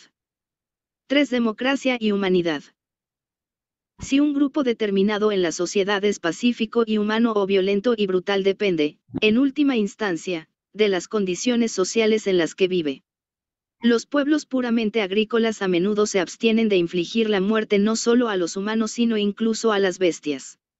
Los más conspicuos a este respecto son los hindúes. Los cazadores y pastores, por otro lado, viven de la matanza de animales. El hábito de derramar sangre y su habilidad en el uso de armas finalmente los llevan a matar enemigos humanos sin escrúpulos. Donde tales personas guerreras viven junto a pacíficos cultivadores de tierra, no acostumbrados a portar armas, terminan subyugando a estos últimos.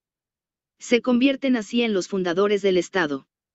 Lo dominan como una aristocracia militar, esclavizando y explotando al campesinado y extendiendo el campo de explotación por su destreza militar. La violencia y la brutalidad se convierten en las condiciones normales de vida de las clases dominantes del Estado. Esto se aplica a la nobleza militar, así como a la monarquía que se eleva por encima de ella, y es válida para sus agentes, el ejército, la policía y el poder judicial. Entre las clases subyugadas y explotadas, por otro lado, se crea una mentalidad de dos tipos. Los campesinos y burgueses del Estado naciente, en armonía con su forma de producción, tienden hacia la paz y el aborrecimiento del derramamiento de sangre. Pero al mismo tiempo, el maltrato desde arriba crea entre ellos un deseo de rebelarse e infligir venganza. Así, de la brutalidad de los gobernantes y explotadores surge la brutalidad de los gobernados y explotados, especialmente cuando estos últimos tienen algunas armas a su disposición. Después del periodo de la gran migración de pueblos en Europa, se habían librado al principio esas interminables pequeñas guerras características de la monarquía feudal y luego, del siglo XV al XVII, las espantosas guerras civiles que designamos como las guerras religiosas del periodo de la Reforma, con cada clase luchando contra la Iglesia Católica en un momento u otro y llevando a cabo incidentalmente una campaña de masacre contra sus enemigos de clase. La alta nobleza, la baja nobleza, los burgueses, los campesinos lucharon entre sí, así como con los representantes de la autoridad estatal, reyes y emperadores. El resultado de esta furia salvaje fue la espantosa brutalización de las masas populares. Todo terminó con la victoria del poder estatal, principalmente en forma de despotismo absoluto, que logró dejar indefensas a todas las clases de la población, limitando la oportunidad de autoprotección armada solo a los órganos del poder estatal, las tropas contratadas, la policía y el poder judicial. Todo esto continuó tratando con las masas del pueblo tan brutal y despiadadamente como antes. En el resto de la población, ahora desarmada, se produjo un gran cambio mental. Se desacostumbró al uso de armas y violencia. Al mismo tiempo, se crearon las condiciones, nos llevaría demasiado lejos describirlas aquí, que hicieron posible que las clases sometidas se liberaran intelectualmente de las clases dominantes, incluso se opusieran a ellas intelectualmente y establecieran el ideal de la libertad popular y la abolición de la explotación en oposición a las ideas de la aristocracia y la monarquía. Esta oposición creó la tendencia a asociar la lucha contra la clase dominante con la dirigida puramente contra su brutalidad. El nuevo modo de pensamiento desarrollado en el siglo XVIII vio en la guerra no el heroísmo para ser admirado, sino la locura criminal. Se opuso al duelo, la tortura y la pena capital. Este esfuerzo humano alcanzó su primera y principal expresión entre los intelectuales de las ciudades. Dondequiera que estos intelectuales formaban un grupo profesional que tenía el poder de desarrollarse económicamente, independientemente de las clases dominantes y sin alcanzar una posición de dominio en sí misma, invariablemente tendían a luchar contra sus oponentes con armas intelectuales en lugar de fuerza física. En algunas de las grandes ciudades de Europa, los intelectuales del siglo XVIII encontraron tales condiciones disponibles, y así se convirtieron en los campeones del ideal humanitario. Poco a poco atrajeron hacia ella a otros grupos de oprimidos y explotados que luchaban por la emancipación. El movimiento humanitario tuvo su mayor éxito en las ciudades, y sobre todo entre la élite proletaria. Los asalariados constituyen la clase menos favorable de la población. Ellos son los que más sufren la brutalidad de la clase dominante. Mientras los trabajadores permanezcan desesperados, los más débiles entre ellos se someten, mientras que los más militantes buscan venganza personal, ojo por ojo y diente por diente.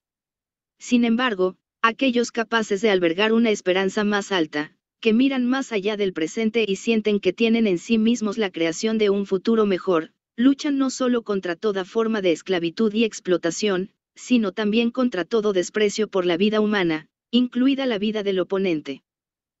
La idea de humanidad, de respeto por la personalidad humana, que predicaron los ilustradores del siglo XVIII, encontró una respuesta rápida entre todas las clases que se oponían al absolutismo feudal, pero sobre todo, de nuevo, entre la élite proletaria. Por supuesto, el proletariado del siglo XVIII aún no había aparecido como una clase separada disociada de la pequeña burguesía. Influenciados por este pensamiento humanitario, los creadores de la Revolución Americana en 1776 y de la Revolución Francesa en 1789 se esforzaron por mantenerse alejados de toda forma de brutalidad. Tuvieron un éxito perfecto en América del Norte, aunque la revolución allí coincidió plenamente con el carácter de la guerra. Pero los revolucionarios estadounidenses eran luchadores que habían vivido una vida libre antes de la revolución y que se sentían capaces de deshacerse del último vestigio de dependencia que los oprimía. En Francia, por otro lado, había millones de criaturas extremadamente pobres y brutalizadas a quienes un gobierno inhumano había robado toda esperanza y sentido de dignidad humana. ¿Cómo se podía esperar que respetaran tal dignidad en sus torturadores, cuando una vez que habían cambiado de roles con estos últimos? Sin embargo, tan fuerte fue la influencia de las ideas humanitarias que incluso en la Revolución Francesa se cometieron comparativamente pocos ultrajes contra los contrarrevolucionarios durante las primeras etapas de la agitación.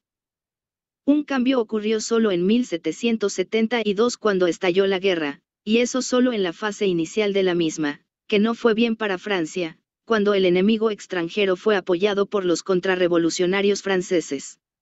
Esto ya se ha mencionado anteriormente, así como el reino de terror resultante de ello.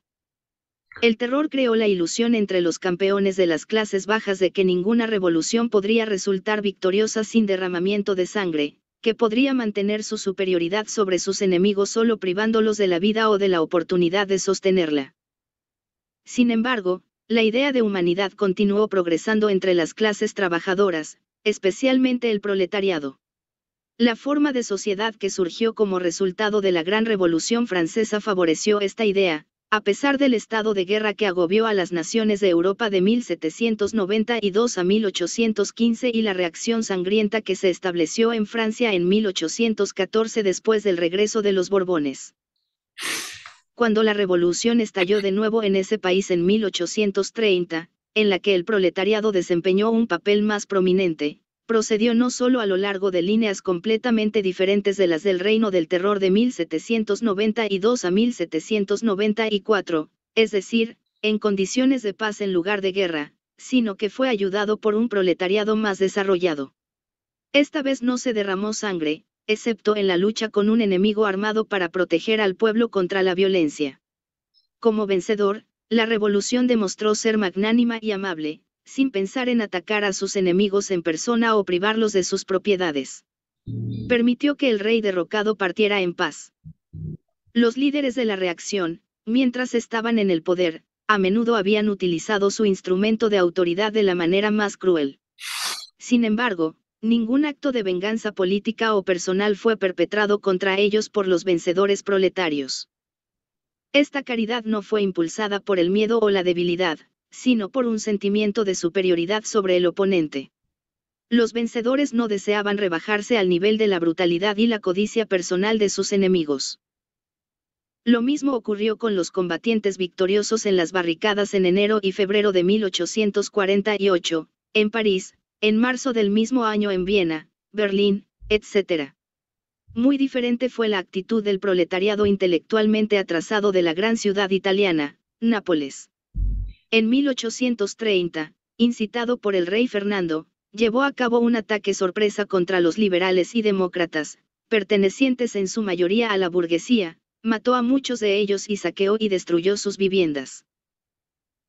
Que tales métodos son aborrecidos por un proletariado intelectualmente desarrollado, moralmente elevado por sus convicciones socialistas, fue demostrado nuevamente por los trabajadores de París cuando el intento de Thiers de desarmarlos condujo en marzo de 1871 a su levantamiento y al derrocamiento del gobierno reaccionario. Los vencedores no dieron rienda suelta a su furia a través del robo y el asesinato dirigido contra los burgueses bonapartistas y liberales que permanecieron en París. Estos últimos no fueron molestados. Y eso a pesar de que París estaba en ese momento rodeada de tropas del gobierno. En medio de esta lucha los trabajadores de París quemaron la guillotina, 6 de abril. Las fuerzas gubernamentales participaron en ejecuciones diarias de defensores de la comuna que cayeron en sus manos. Este último respondió simplemente ordenando el arresto de unos pocos rehenes. Pero mientras duró la comuna, no se hizo daño a estos rehenes. Fue solo cuando fue aplastado y las tropas del gobierno tuvieron rienda suelta en París que se les ocurrió a algunos de los socialistas llevados a la desesperación vengarse de los rehenes. Todos estos socialistas eran blanquistas. Los internacionalistas, al enterarse del destino que amenazaba a los rehenes, trataron de hacer todo lo posible para protegerlos. Es un hecho digno de mención que los autores voluntarios de estas crueldades blanquistas eran jóvenes medio adultos. Fiaux, el historiador de la Comuna de París, dice de los verdugos de los rehenes. En la mayoría de estos crímenes, los cómplices eran jóvenes que no estaban en edad de casarse, estimulados por los vicios y las pasiones de la vida de la ciudad que habían crecido en ellos antes de que sus barbas hubieran tenido la oportunidad de brotar y que no habían dejado espacio para un sentido de responsabilidad. Guerre Civile, p. 528. Quien al leer esta descripción puede dejar de recordar las camisas negras y marrones de hoy. Así como en las revoluciones anteriores el proletariado después de su victoria mostró su magnanimidad y humanidad, así en tiempos más recientes, durante la Revolución de Marzo en Rusia en 1917, en las revoluciones en Alemania, Austria, Checoslovaquia en octubre y noviembre de 1918, en España después del derrocamiento de la monarquía en 1931, la clase obrera mostró la misma actitud. Es simplemente falso que el proletariado triunfante en una revolución deba asumir siempre una pugnacidad asesina. Lo contrario es cierto.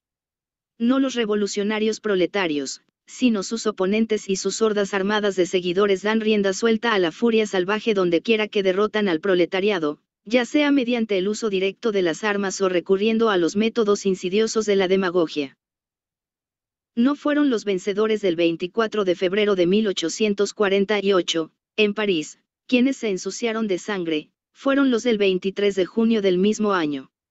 No los vencedores del 12 de marzo de 1848 en Viena, sino los del 31 de octubre del mismo año. Y en 1871 no fueron los vencedores del 18 de marzo, sino los de la sangrienta semana de mayo, 21 al 28 de mayo, quienes se abandonaron a un frenesí de asesinatos.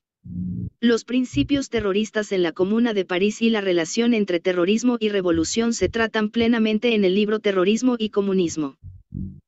La magnanimidad y la humanidad del proletariado más desarrollado no se originaron en la teoría especial presentada por él o por orden de sus dirigentes, sino en las condiciones de vida donde quiera que éstas fueran lo suficientemente efectivas como para imbuir al proletariado de un alto idealismo.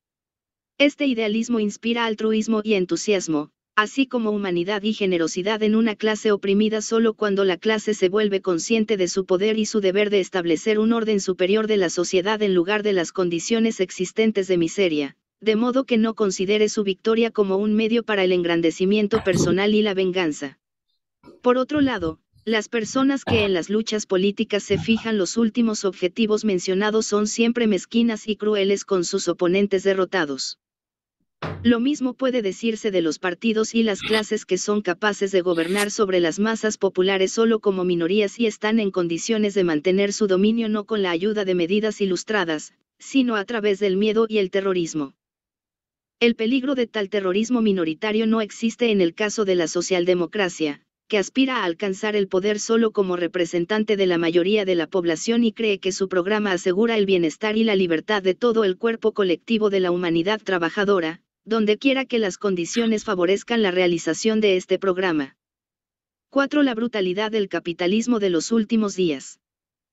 Durante el siglo pasado, junto con el progreso de la democracia crecieron también aquellos elementos sociales que profesaban el pacifismo y aborrecían la violencia. Uno podría haber esperado que estos elementos finalmente influyeran en todo el carácter de la vida social, a pesar de las contradicciones de clase existentes. Y estos, también, se pensó, podrían asumir una forma más suave, a pesar de que la explotación continuaba. Pero estas tendencias pronto se encontraron con fuertes influencias que tendían en la dirección opuesta. Entre ellos estaba el servicio militar obligatorio universal que surgió de la democracia. Los ejércitos profesionales del siglo XVIII eran pequeños y no tenían una influencia apreciable sobre el carácter de la población. Pero después de las guerras de la Revolución Francesa, estos ejércitos se hicieron cada vez más grandes. Constituían una porción cada vez mayor de la población y la infectaban con el espíritu de violencia y brutalidad, que el servicio militar y la preparación para la guerra alientan naturalmente. Al mismo tiempo, este desarrollo fue contrarrestado por el hecho de que las circunstancias económicas obligaron a acortar constantemente el periodo de servicio en el ejército permanente. El arreglo ideal para una democracia es la milicia donde el servicio se reduce a unos pocos meses de entrenamiento en cuarteles, y el soldado no está separado de ninguna manera del resto de la población y, por lo tanto, no está expuesto a influencias que contribuyen al desarrollo de una psicología militarista peculiar y su propagación entre las masas. Aún más perjudicial que la extensión del servicio militar fue otra tendencia que se manifestó, el cambio en la mentalidad de la burguesía. En el siglo XVIII y en la mayor parte del siglo XIX la burguesía era abiertamente pacifista. No solo los intelectuales en ella, sino también los capitalistas, al menos los capitalistas industriales. Nada es más erróneo que la visión expresada como una verdad evidente de que la guerra es el resultado del capitalismo. La guerra es muy antigua. Se convirtió en una institución permanente con el surgimiento de una nobleza militar en el Estado gobernado por déspotas y defendido por tropas contratadas. El capital financiero y comercial no se opone a la aventura militar, por el contrario, a menudo obtienen ganancias de ella. El capital industrial, por otro lado, durante su periodo de crecimiento, se opone a él. Por lo tanto, durante largos periodos de tiempo profesa puntos de vista pacifistas, es decir, mientras luche contra la nobleza y el absolutismo y vea en la libre competencia y el libre comercio la mejor condición para su prosperidad, y mientras esté completamente convencido de que es el más útil de todos los modos de producción. Que en comparación con las prácticas precapitalistas lo es, con toda seguridad. La generación actual de capitalistas industriales piensa de manera muy diferente, ya que su posición social ha cambiado profundamente en los últimos 50 años. Desde los días de la crisis mundial de 1873, que duró casi 20 años, los capitalistas han llegado a cuestionar cada vez más las bendiciones de la libre competencia y el libre comercio. buscan reemplazar los dos organizando la producción en forma de monopolios privados. Para esto necesitan aranceles altos y otras cosas. Estos son otorgados por el Estado, que también se ha vuelto dependiente del capital. Los capitalistas ya no luchan contra el Estado, sino que hacen uso de él. Para poder hacer esto, hacen causa común con los grandes terratenientes a quienes se han opuesto anteriormente. A la monopolización del mercado interno buscan agregar la monopolización de los mercados extranjeros. Esto conduce a un renacimiento de la expansión colonial, el imperialismo que se había vuelto bastante latente en el periodo del manchesterismo. Al mismo tiempo, el papel desempeñado por las industrias pesadas en la economía industrial se vuelve cada vez más prominente, mientras que el de las industrias textiles lo es cada vez menos. Las industrias pesadas, sin embargo, están interesadas en los armamentos. La carrera armamentista adquiere proporciones inauditas, ya que ha sido provocada por el crecimiento constante de los ejércitos nacionales y la expansión colonial. El costo de todo este desarrollo es asumido por el trabajo. El espíritu de violencia engendrado por ella se dirige en primer lugar contra las clases trabajadoras. Se ve reforzada por el hecho de que los capitalistas están perdiendo su seguridad de que su modo de producción es el mejor para el bienestar de la nación, y viendo que es simplemente tolerado, buscan llevarlo a cabo y mantenerlo a toda costa. Ven que la creencia gana terreno rápidamente ahora que la socialización de la producción en un número cada vez mayor de industrias en un Estado democrático creará un modo de producción superior al del capitalismo. Los capitalistas están cada vez menos en condiciones de refutar esta creencia sobre bases teóricas, mientras que prácticamente la idea está ganando fuerza en la medida en que los trabajadores no solo están aumentando en número y ampliando su capacidad de organización de masas. La destrucción forzosa de las organizaciones proletarias y de la democracia en la que prosperan se convierte cada vez más en el objetivo de los capitalistas, cuyo liberalismo está desapareciendo rápidamente. Simultáneamente con esto surge entre los intelectuales el deseo de ganar una posición de monopolio privilegiado, que inspira también la determinación de mantener a los competidores fuera de la categoría privilegiada por algún medio de compulsión. Mientras la educación superior fuera algo que no era común, solo le daba al hombre que la poseía una posición preferida entre la población trabajadora. En ese momento se pensaba que todo lo que los trabajadores tenían que hacer era obtener una educación superior y luego se elevarían a una posición de estima y prosperidad. Esta ilusión se ha desvanecido hace mucho tiempo. Las instituciones de educación superior establecidas por el Estado han ido creciendo en número, con el resultado de que las profesiones que requieren una formación científica se han sobrepoblado. Esto ha creado un importante problema social.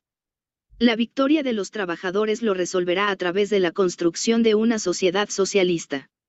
Los intelectuales que no creen en esta victoria o no la temen, y esperan asegurar, en cambio, alguna preferencia de las clases dominantes, buscan una solución del problema más conveniente para ellos, a saber, estableciendo gremios que controlen el derecho a buscar una educación superior o aplicarla solo a un número restringido de ciudadanos.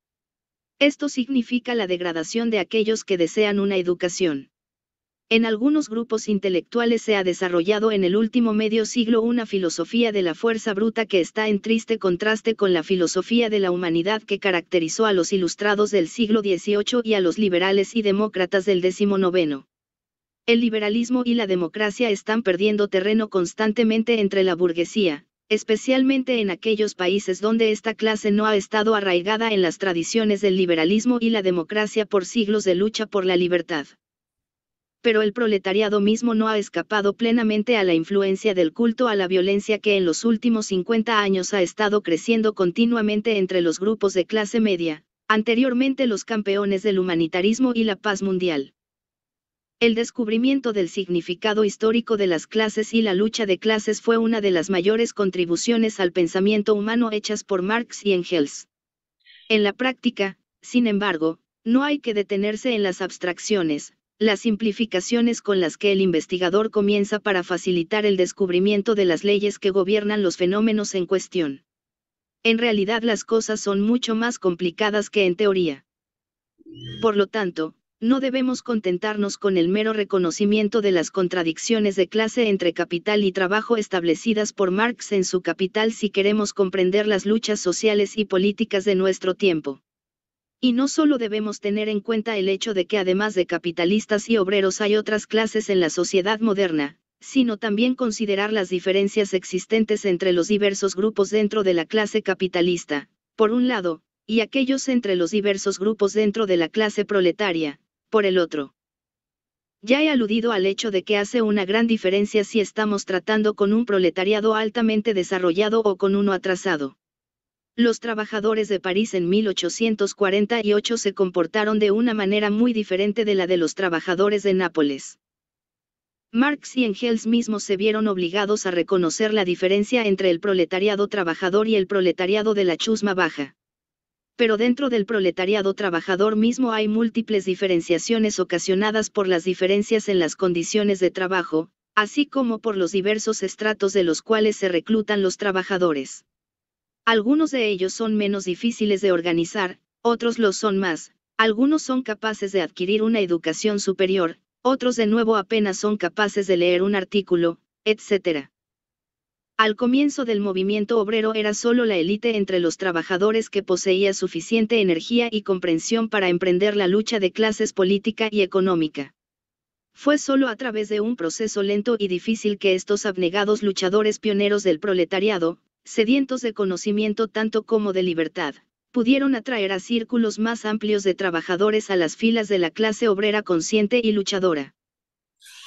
Durante mucho tiempo se prestó atención solo a estos proletarios luchadores y sus organizaciones. Solo ellos representaban una amenaza para la burguesía.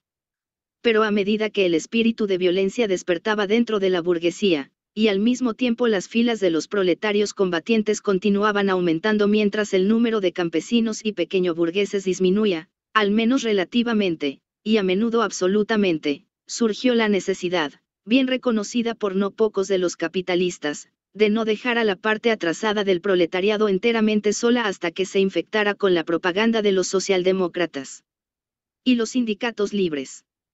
Mediante la concesión de ciertas ventajas y a veces mediante la intimidación, se buscó reunir a los elementos ignorantes o económicamente timoratos o sin principios del proletariado y organizarlos en un cuerpo de defensores del capitalismo. Ya antes de la Guerra Mundial, las circunstancias favorables hicieron posible armarlos y usarlos como ejércitos privados de los capitalistas. Esto fue especialmente cierto en los Estados Unidos, en el caso de los llamados Pinkertons, que eran bandas organizadas y armadas de rompehuelgas. Hubo un amplio crecimiento de lo que se conoce como amarillo o sindicatos de empresa, organizados y dirigidos por los mercenarios del capital. Dado que se consideraban a sí mismos como una minoría legítimamente funcional dentro de la clase obrera, los sindicalistas amarillos se sentían constantemente amenazados por la mayoría de sus colegas. Su único objetivo se convirtió en protegerse contra esa mayoría, para mantenerla baja con la ayuda de sus empleadores y la policía. Así surgió una nueva subdivisión del proletariado que profesaba una filosofía de la violencia y sumisa al capital. A las clases y grupos que siempre han sido brutales y beligerantes, como la nobleza, los monarcas y sus agentes, se han agregado desde finales del siglo pasado más y más elementos provenientes de la base de la población que antes creía en la democracia y la humanidad, pero ahora están a favor del absolutismo, violencia y guerra. Sin embargo, en general, las ideas humanitarias han seguido creciendo entre los pueblos de los estados capitalistas. Esto puede atribuirse en gran medida al hecho de que a partir de 1815, durante todo un siglo, Europa disfrutó de un periodo de paz casi completa. Esta condición caracterizó el surgimiento del capitalismo industrial. En la era precapitalista la guerra había estado ocurriendo casi ininterrumpidamente. Esto fue cierto no solo del periodo de la monarquía feudal y más tarde de los movimientos religiosos, sino también de la época en que el absolutismo ya estaba establecido.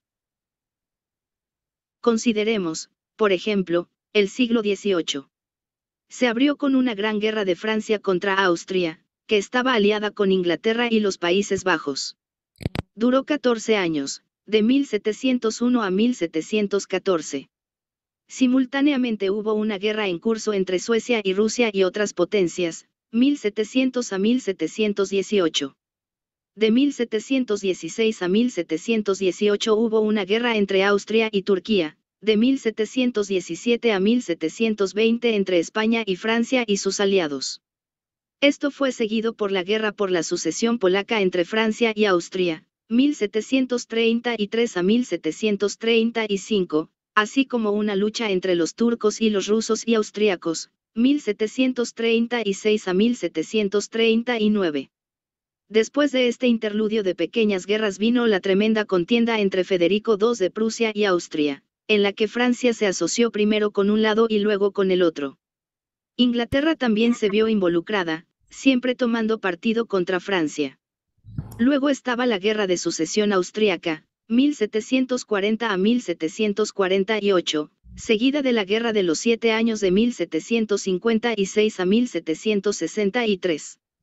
Luego vinieron las guerras de los rusos con los polacos, a partir de 1768, que llevaron a la primera partición de Polonia en 1772, y la guerra ruso-turca de 1768 a 1774.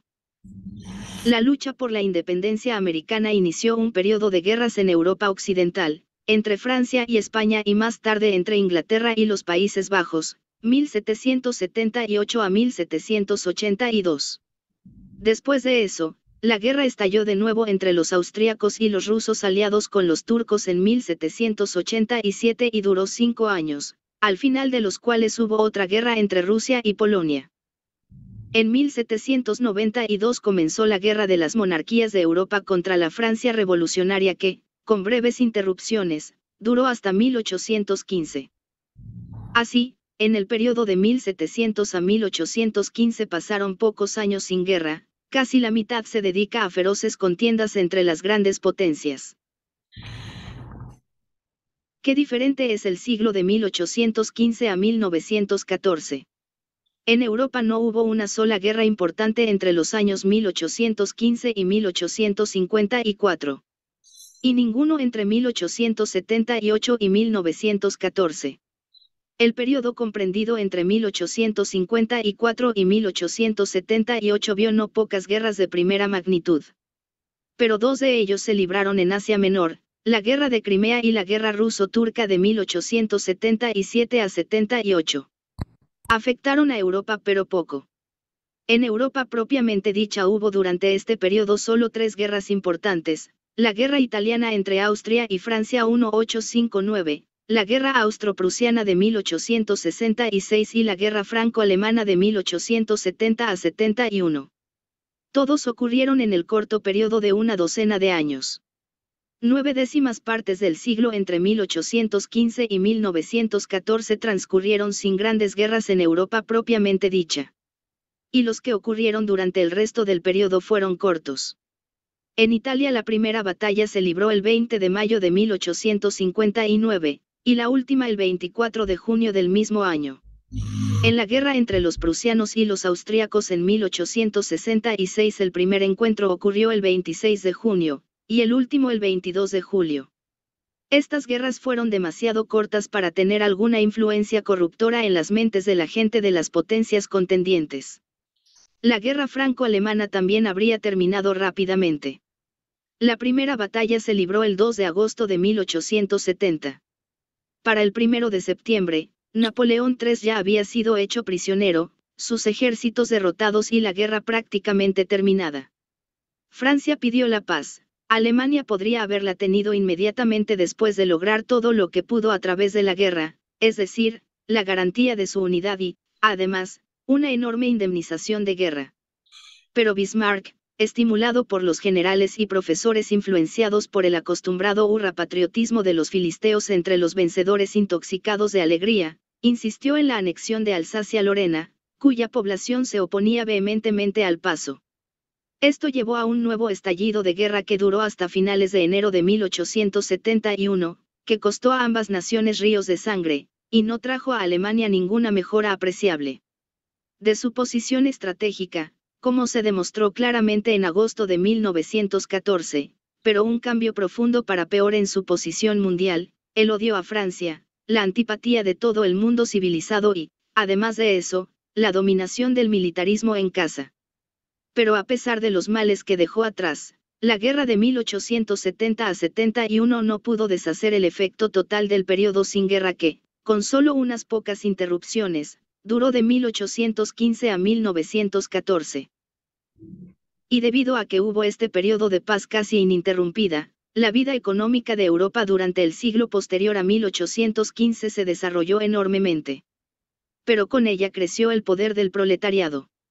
El proletariado creció no solo en número sino también en influencia. La paz trajo una prosperidad creciente, una parte grande y en constante crecimiento de la cual fue a la clase obrera. Al igual que la paz, la prosperidad hace que los temperamentos ásperos sean menos duros, al menos tal es el efecto de la prosperidad en los trabajadores. Para los empleadores, por otro lado, el aumento de la riqueza no siempre tiene un efecto suavizante, especialmente si esta riqueza se ha adquirido en una lucha amarga o cuando se cree que está en peligro de alguna fuente. El anhelo de los buenos viejos tiempos es ahora general. En comparación con el presente, constituyeron un periodo feliz. Pero solo los ignorantes pueden creer que la felicidad del pasado se debió a los monarcas. Surgió de la bendición de un largo periodo de paz. Por otro lado, la guerra mundial que siguió al periodo de paz y duró 4 años demostró ser una calamidad tal que ni siquiera los grandes logros de la clase obrera en el momento de la Revolución de 1918 pudieron mitigar completamente la angustia creada por la guerra y los términos en los que se concluyó.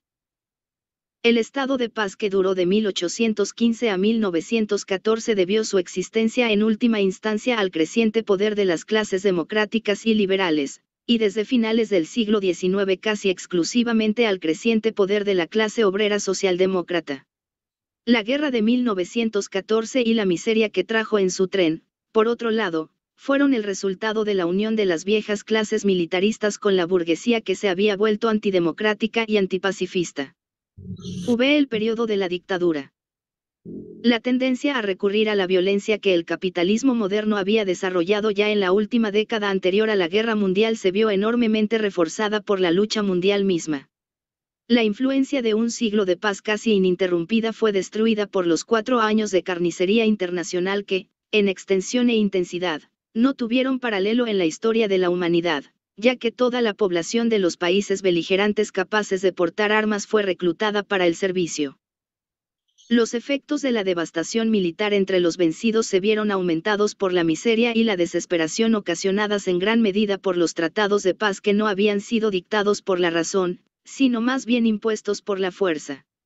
Y, finalmente, el culto a la violencia se fortaleció enormemente en los países orientales por las enormes migraciones que la guerra y la derrota habían provocado. La autoridad militar que había apoyado a las clases explotadoras colapsó junto con sus ejércitos. Las clases explotadoras buscaron otro apoyo militar, al principio no de origen gubernamental sino de carácter privado. Por otro lado, la guerra redujo considerablemente, al menos relativamente y a menudo también absolutamente, el número de trabajadores educados y organizados y aumentó el número de proletarios sin educación y no organizados. Disminuyó el número de aquellos que estaban lo suficientemente desarrollados como para fijarse una nueva meta por la cual estaban listos para dar una larga y obstinada lucha. Aumentó el número de aquellos que no podían esperar y a menudo buscaban botín inmediato. La desintegración de los grupos de clase media baja aumentó el número de proletarios de este último tipo, mientras que al mismo tiempo la guerra fue responsable de la gran disminución en el número de trabajadores educados de edad madura, impidiendo así la formación política adecuada de la nueva generación de trabajadores y fomentando su brutalización. Esto no fue menos cierto para la nueva generación de intelectuales, cuyo número aumentó en proporción a la proletarización de la masa de artesanos y pequeños comerciantes, lo que estimuló el crecimiento de las profesiones intelectuales.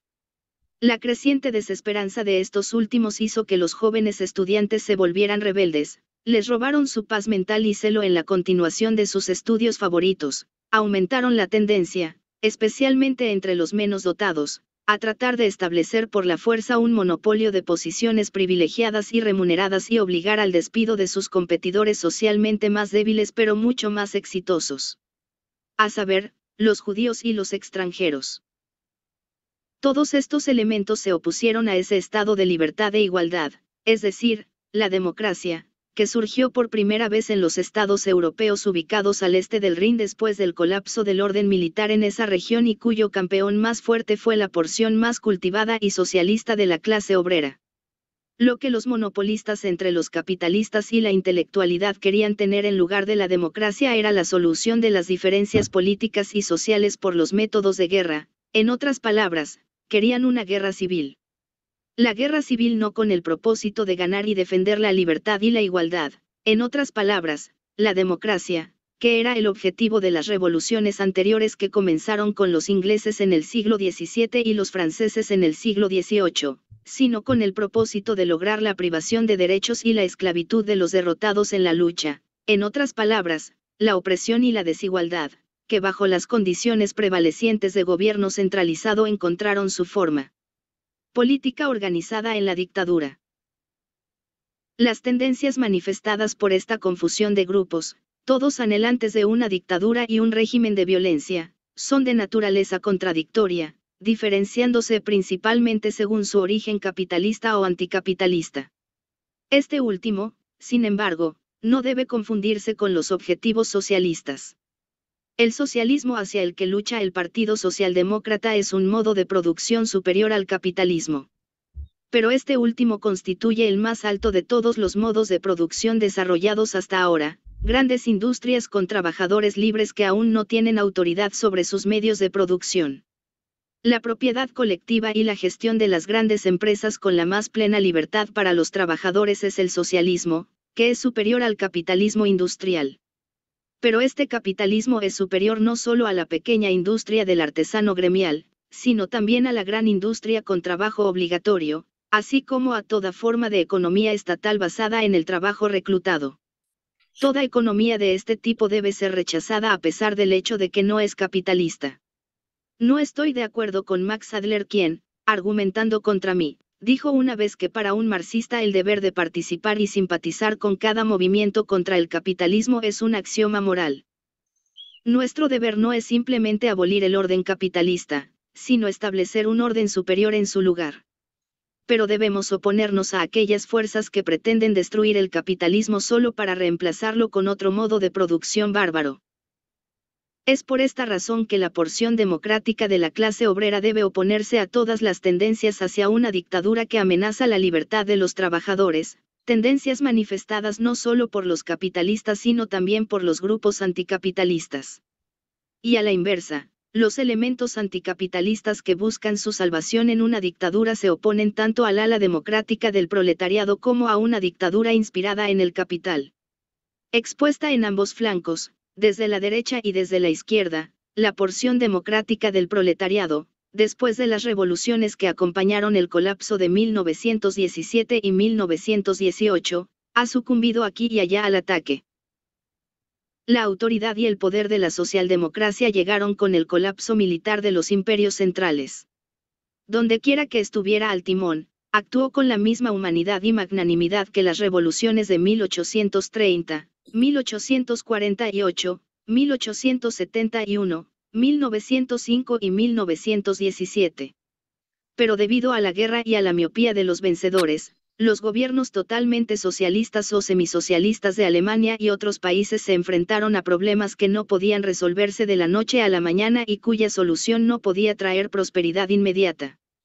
Esto activó rápidamente la amarga enemistad de los grupos en desintegración, con el resultado de que el ejercicio de la autoridad por elementos capitalistas o anticapitalistas se convirtió en una cuestión de mera casualidad. El resultado fue un régimen de dictadura, de trabajo reclutado, de terror, de gobierno arbitrario de una minoría privilegiada. La historia quiso que la victoria fuera primero no solo para los elementos anticapitalistas, sino también contra los elementos antidemocráticos de la porción políticamente inexperta del proletariado en contra de sus grupos democráticos. Esto sucedió en Rusia, donde condujo a la dictadura de los bolcheviques.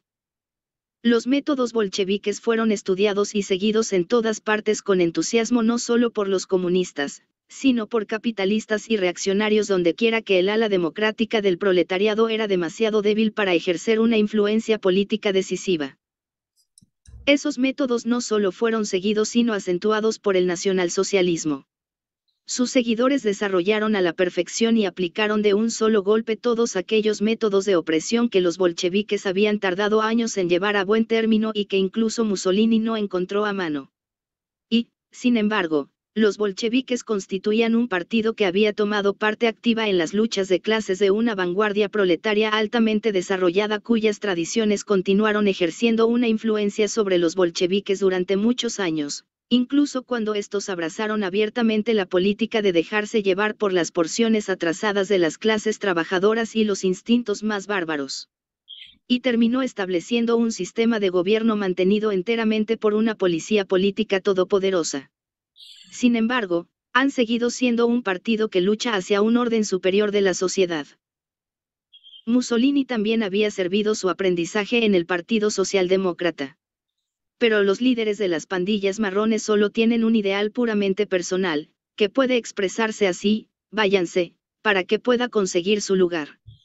Este modo de pensar y sentir por parte de los nacionalsocialistas es el resultado exclusivamente de los efectos desmoralizadores de la Guerra Mundial y las condiciones desesperadas que la siguieron, condiciones que no solo mataron todo vestigio de idealismo entre un gran número de personas, sino que destruyeron todo sentimiento de consideración por la vida humana y la dignidad humana y ensalzaron la infamia y el descaro. Entre los países gobernados por la dictadura, Alemania fue la última en sucumbir a ella. Ella le opuso la resistencia más larga y obstinada. Pero esto solo sirvió para aumentar la furia de las pandillas que durante mucho tiempo habían estado buscando en vano el poder. Casi continuamente desde el final de la guerra, estas bandas habían estado llevando a cabo una guerra civil contra la democracia, pero hasta hace poco solo en forma disfrazada e insidiosa. Y la guerra civil en una democracia donde cada partido tiene plena libertad de propaganda, es una guerra de malicia que a menudo requiere métodos viles y criminales para avanzar en la causa de la dictadura. El nacionalsocialismo, por lo tanto, necesitaba criminales, atraía criminales y les daba a algunos de ellos poder político. La dictadura de Hitler puede, por lo tanto, reclamar la triste distinción de ser superior a todas las demás dictaduras en bestialidad. El hecho de que no se enorgullezca de sus actos, como lo hicieron los campeones del Reino del Terror de 1792 a 1791, sino que, por el contrario, derrame lágrimas por la ingratitud de un mundo que condena los ultrajes cometidos por los nacionalsocialistas, solo agrega hipocresía y cobardía repugnantes a la imagen de la bestialidad. Hace que la dictadura marrón no solo sea abominable sino despreciable. Los dictadores de nuestro tiempo están falsificando la historia cuando intentan justificar su bestialidad señalando el ejemplo de revoluciones anteriores. Los revolucionarios del siglo XIX fueron humanitarios al máximo, como ya hemos demostrado. Nunca mancharon su victoria con crueldad y brutalidad.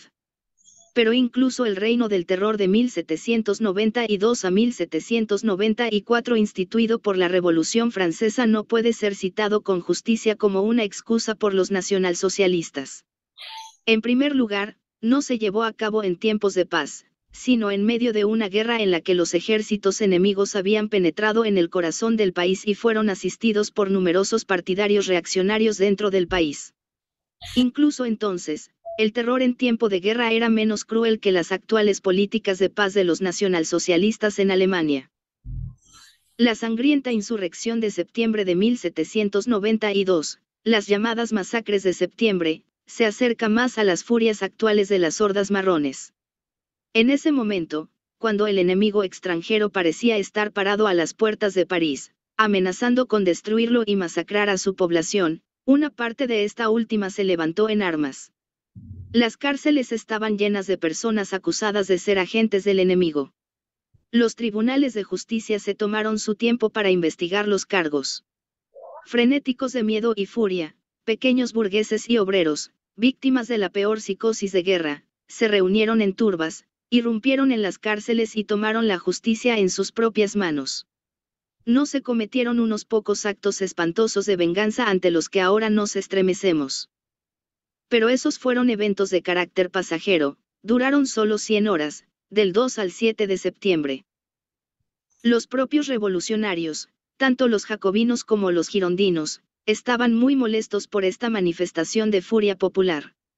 Para evitar su repetición, declararon un tipo especial de ley marcial que ahora llamamos el Reino del Terror, pero que era más humana que los consejos de guerra habituales y otras medidas de la policía militar.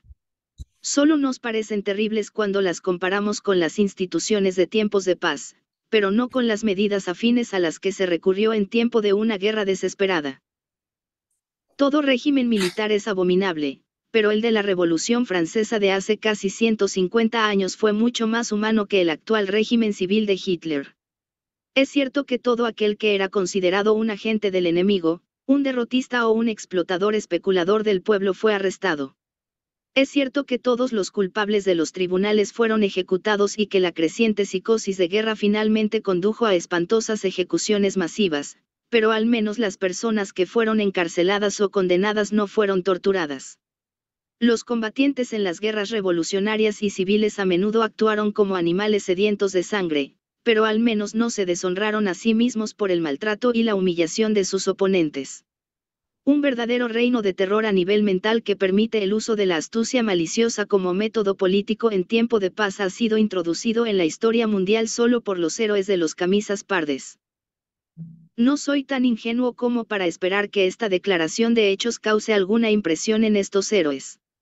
No es para su beneficio que escribo, sino para el beneficio de los socialistas, a quienes quiero advertir contra considerar los métodos de los nacionalsocialistas como dignos de emulación porque en este momento estos métodos tienen éxito.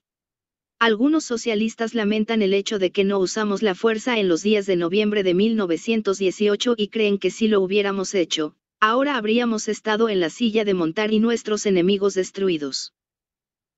Es una ilusión peligrosa pensar que un movimiento arraigado en un conjunto dado de circunstancias puede ser destruido por la violencia. No puedo pasar por alto en silencio este aspecto particular de nuestra actitud hacia la dictadura, aunque entrar en una discusión detallada de la cuestión está más allá del alcance de este artículo. Me limitaré a señalar brevemente que, al estudiar el problema, debemos hacer una distinción entre los métodos de asesinato arbitrario y saqueo perseguidos con respecto a los opositores y los métodos de represión legítima del crimen y la violencia brutal en las contiendas políticas. Hay otra distinción que debe hacerse. Por un lado, tenemos los métodos de los nazis que aseguran a cada uno de los miembros de su partido una posición gubernamental bien remunerada, ya sea que sea apto para ello o no, y hacen que cada oponente político o personal de los nazis no sea elegible para cualquier tipo de servicio público. Por otro lado, tenemos los métodos seguidos por los socialdemócratas, que buscan romper el monopolio de los opositores de la democracia en el control del Estado y velar por que las leyes del Estado se apliquen a los enemigos de la democracia tan estrictamente como a otros elementos de la población. Si hemos de considerar la realización de esta parte del programa socialdemócrata solamente, entonces la socialdemocracia alemana no se ha ganado ningún reproche. Ha hecho todo lo posible en este sentido. Si no logró más, la culpa recae en gran medida en aquellos que hacen este reproche, sobre todo los comunistas que votaron por la amnistía de asesinos e incendiarios conocidos por ser opositores de la democracia. Si, por otro lado, se ha de reprochar a la socialdemocracia no haber instituido un reino de terror contra sus oponentes políticos después de noviembre de 1918, entonces aquellos que hacen el reproche deberían recordar que tal reino de terror habría afectado en primer lugar a los comunistas, cuyos colegas bolcheviques en Rusia estaban aplicando los métodos más brutales contra los socialistas rusos. Y que buscaban lograr lo mismo en Alemania. Los intentos de lograr el establecimiento de un reino de terror antibolchevique bajo un régimen socialdemócrata no faltaron, como lo demostró el asesinato de Karl Liebknecht y Rosa Luxemburgo, un asesinato perpetrado por un grupo de oficiales reaccionarios del ejército. Pero los socialdemócratas deben considerar afortunado que el gobierno socialdemócrata de la época repeliera con horror todos los esfuerzos de los frenéticos oficiales del ejército para obligarlo a adoptar medidas terroristas. ¿Qué habría pasado si los socialdemócratas alemanes se hubieran dejado llevar a la instauración de un reino de terror contra sus oponentes políticos? Lo que más necesitaba Alemania, después de su derrota militar y frente a la hostilidad del mundo entero, eran conquistas morales en lugar de militares. El pueblo alemán tenía que ganarse la buena voluntad del mundo y poner fin a su aislamiento. Ahora bien, las conquistas morales, que por sí solas son duraderas y producen buenos resultados, no pueden hacerse por la fuerza brutal. Dado que la socialdemocracia alemana había establecido una república democrática y estaba decidida a administrarla sobre una base democrática, trató de hacer todo lo posible para recuperar la antigua posición moral y económica de Alemania en el mundo.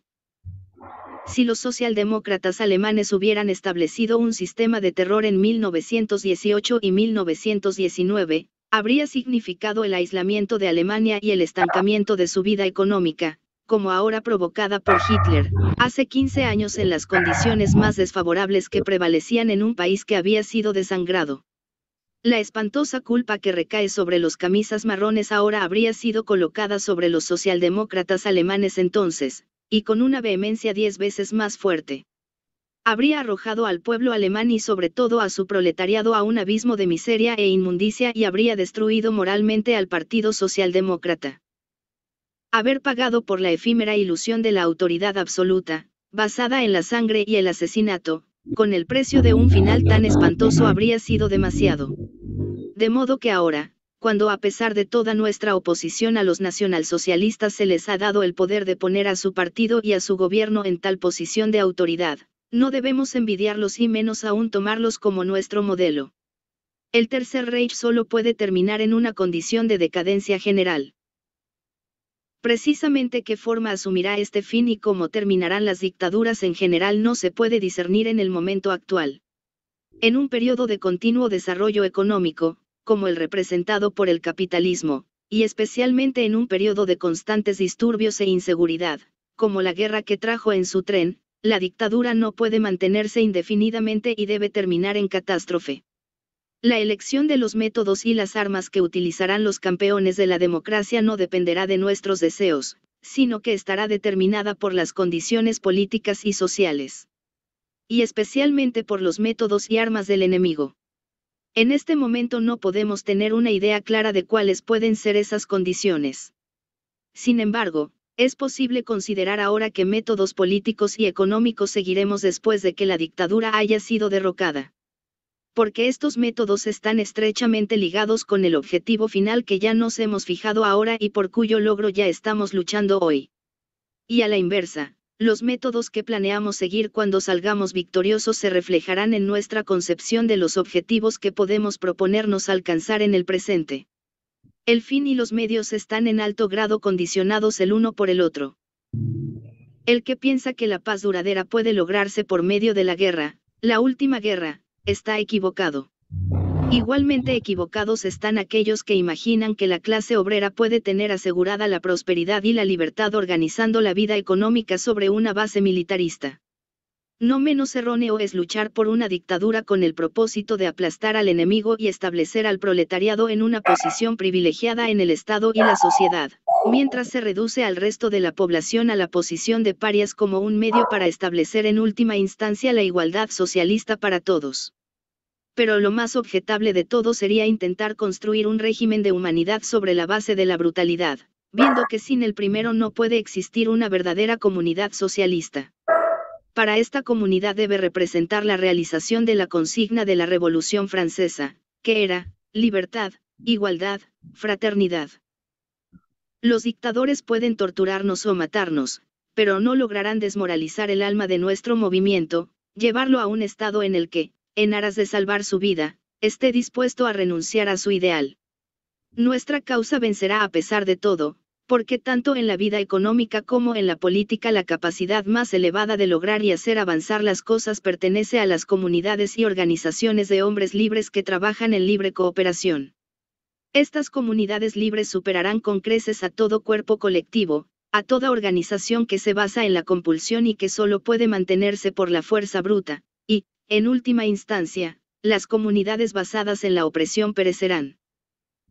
La victoria del hitlerismo por el momento no proporciona en lo más mínimo la ocasión para que nos volvamos despiadados en nuestros métodos, como ahora se nos insta con frecuencia a convertirnos, si al volvernos despiadados se supone que debemos volvernos sedientos de sangre y sin escrúpulos, adoptar los métodos nazis de mentir, intrigar, torturar y masacrar a los opositores políticos. Los bárbaros marrones pueden arrestarnos, pueden arrojarnos a campos de concentración, Pueden dispararnos en fuga, pero no lograrán hacernos prisioneros de su depravación. En todas las circunstancias seguiremos siendo los campeones de la democracia y la humanidad. Rechazamos como insensata, cruel y ruinosa tanto para nuestra causa como para nuestra nación la sugerencia de que nos esforzamos por llegar a la humanidad por el método de la brutalidad. Las circunstancias que hicieron al hitlerismo son temporales. La clase obrera alemana, sin embargo, sigue siendo básicamente la misma que antes de la Guerra Mundial y volverá a cumplir con su deber cuando las circunstancias cambien y hagan posible el derrocamiento del régimen de Hitler.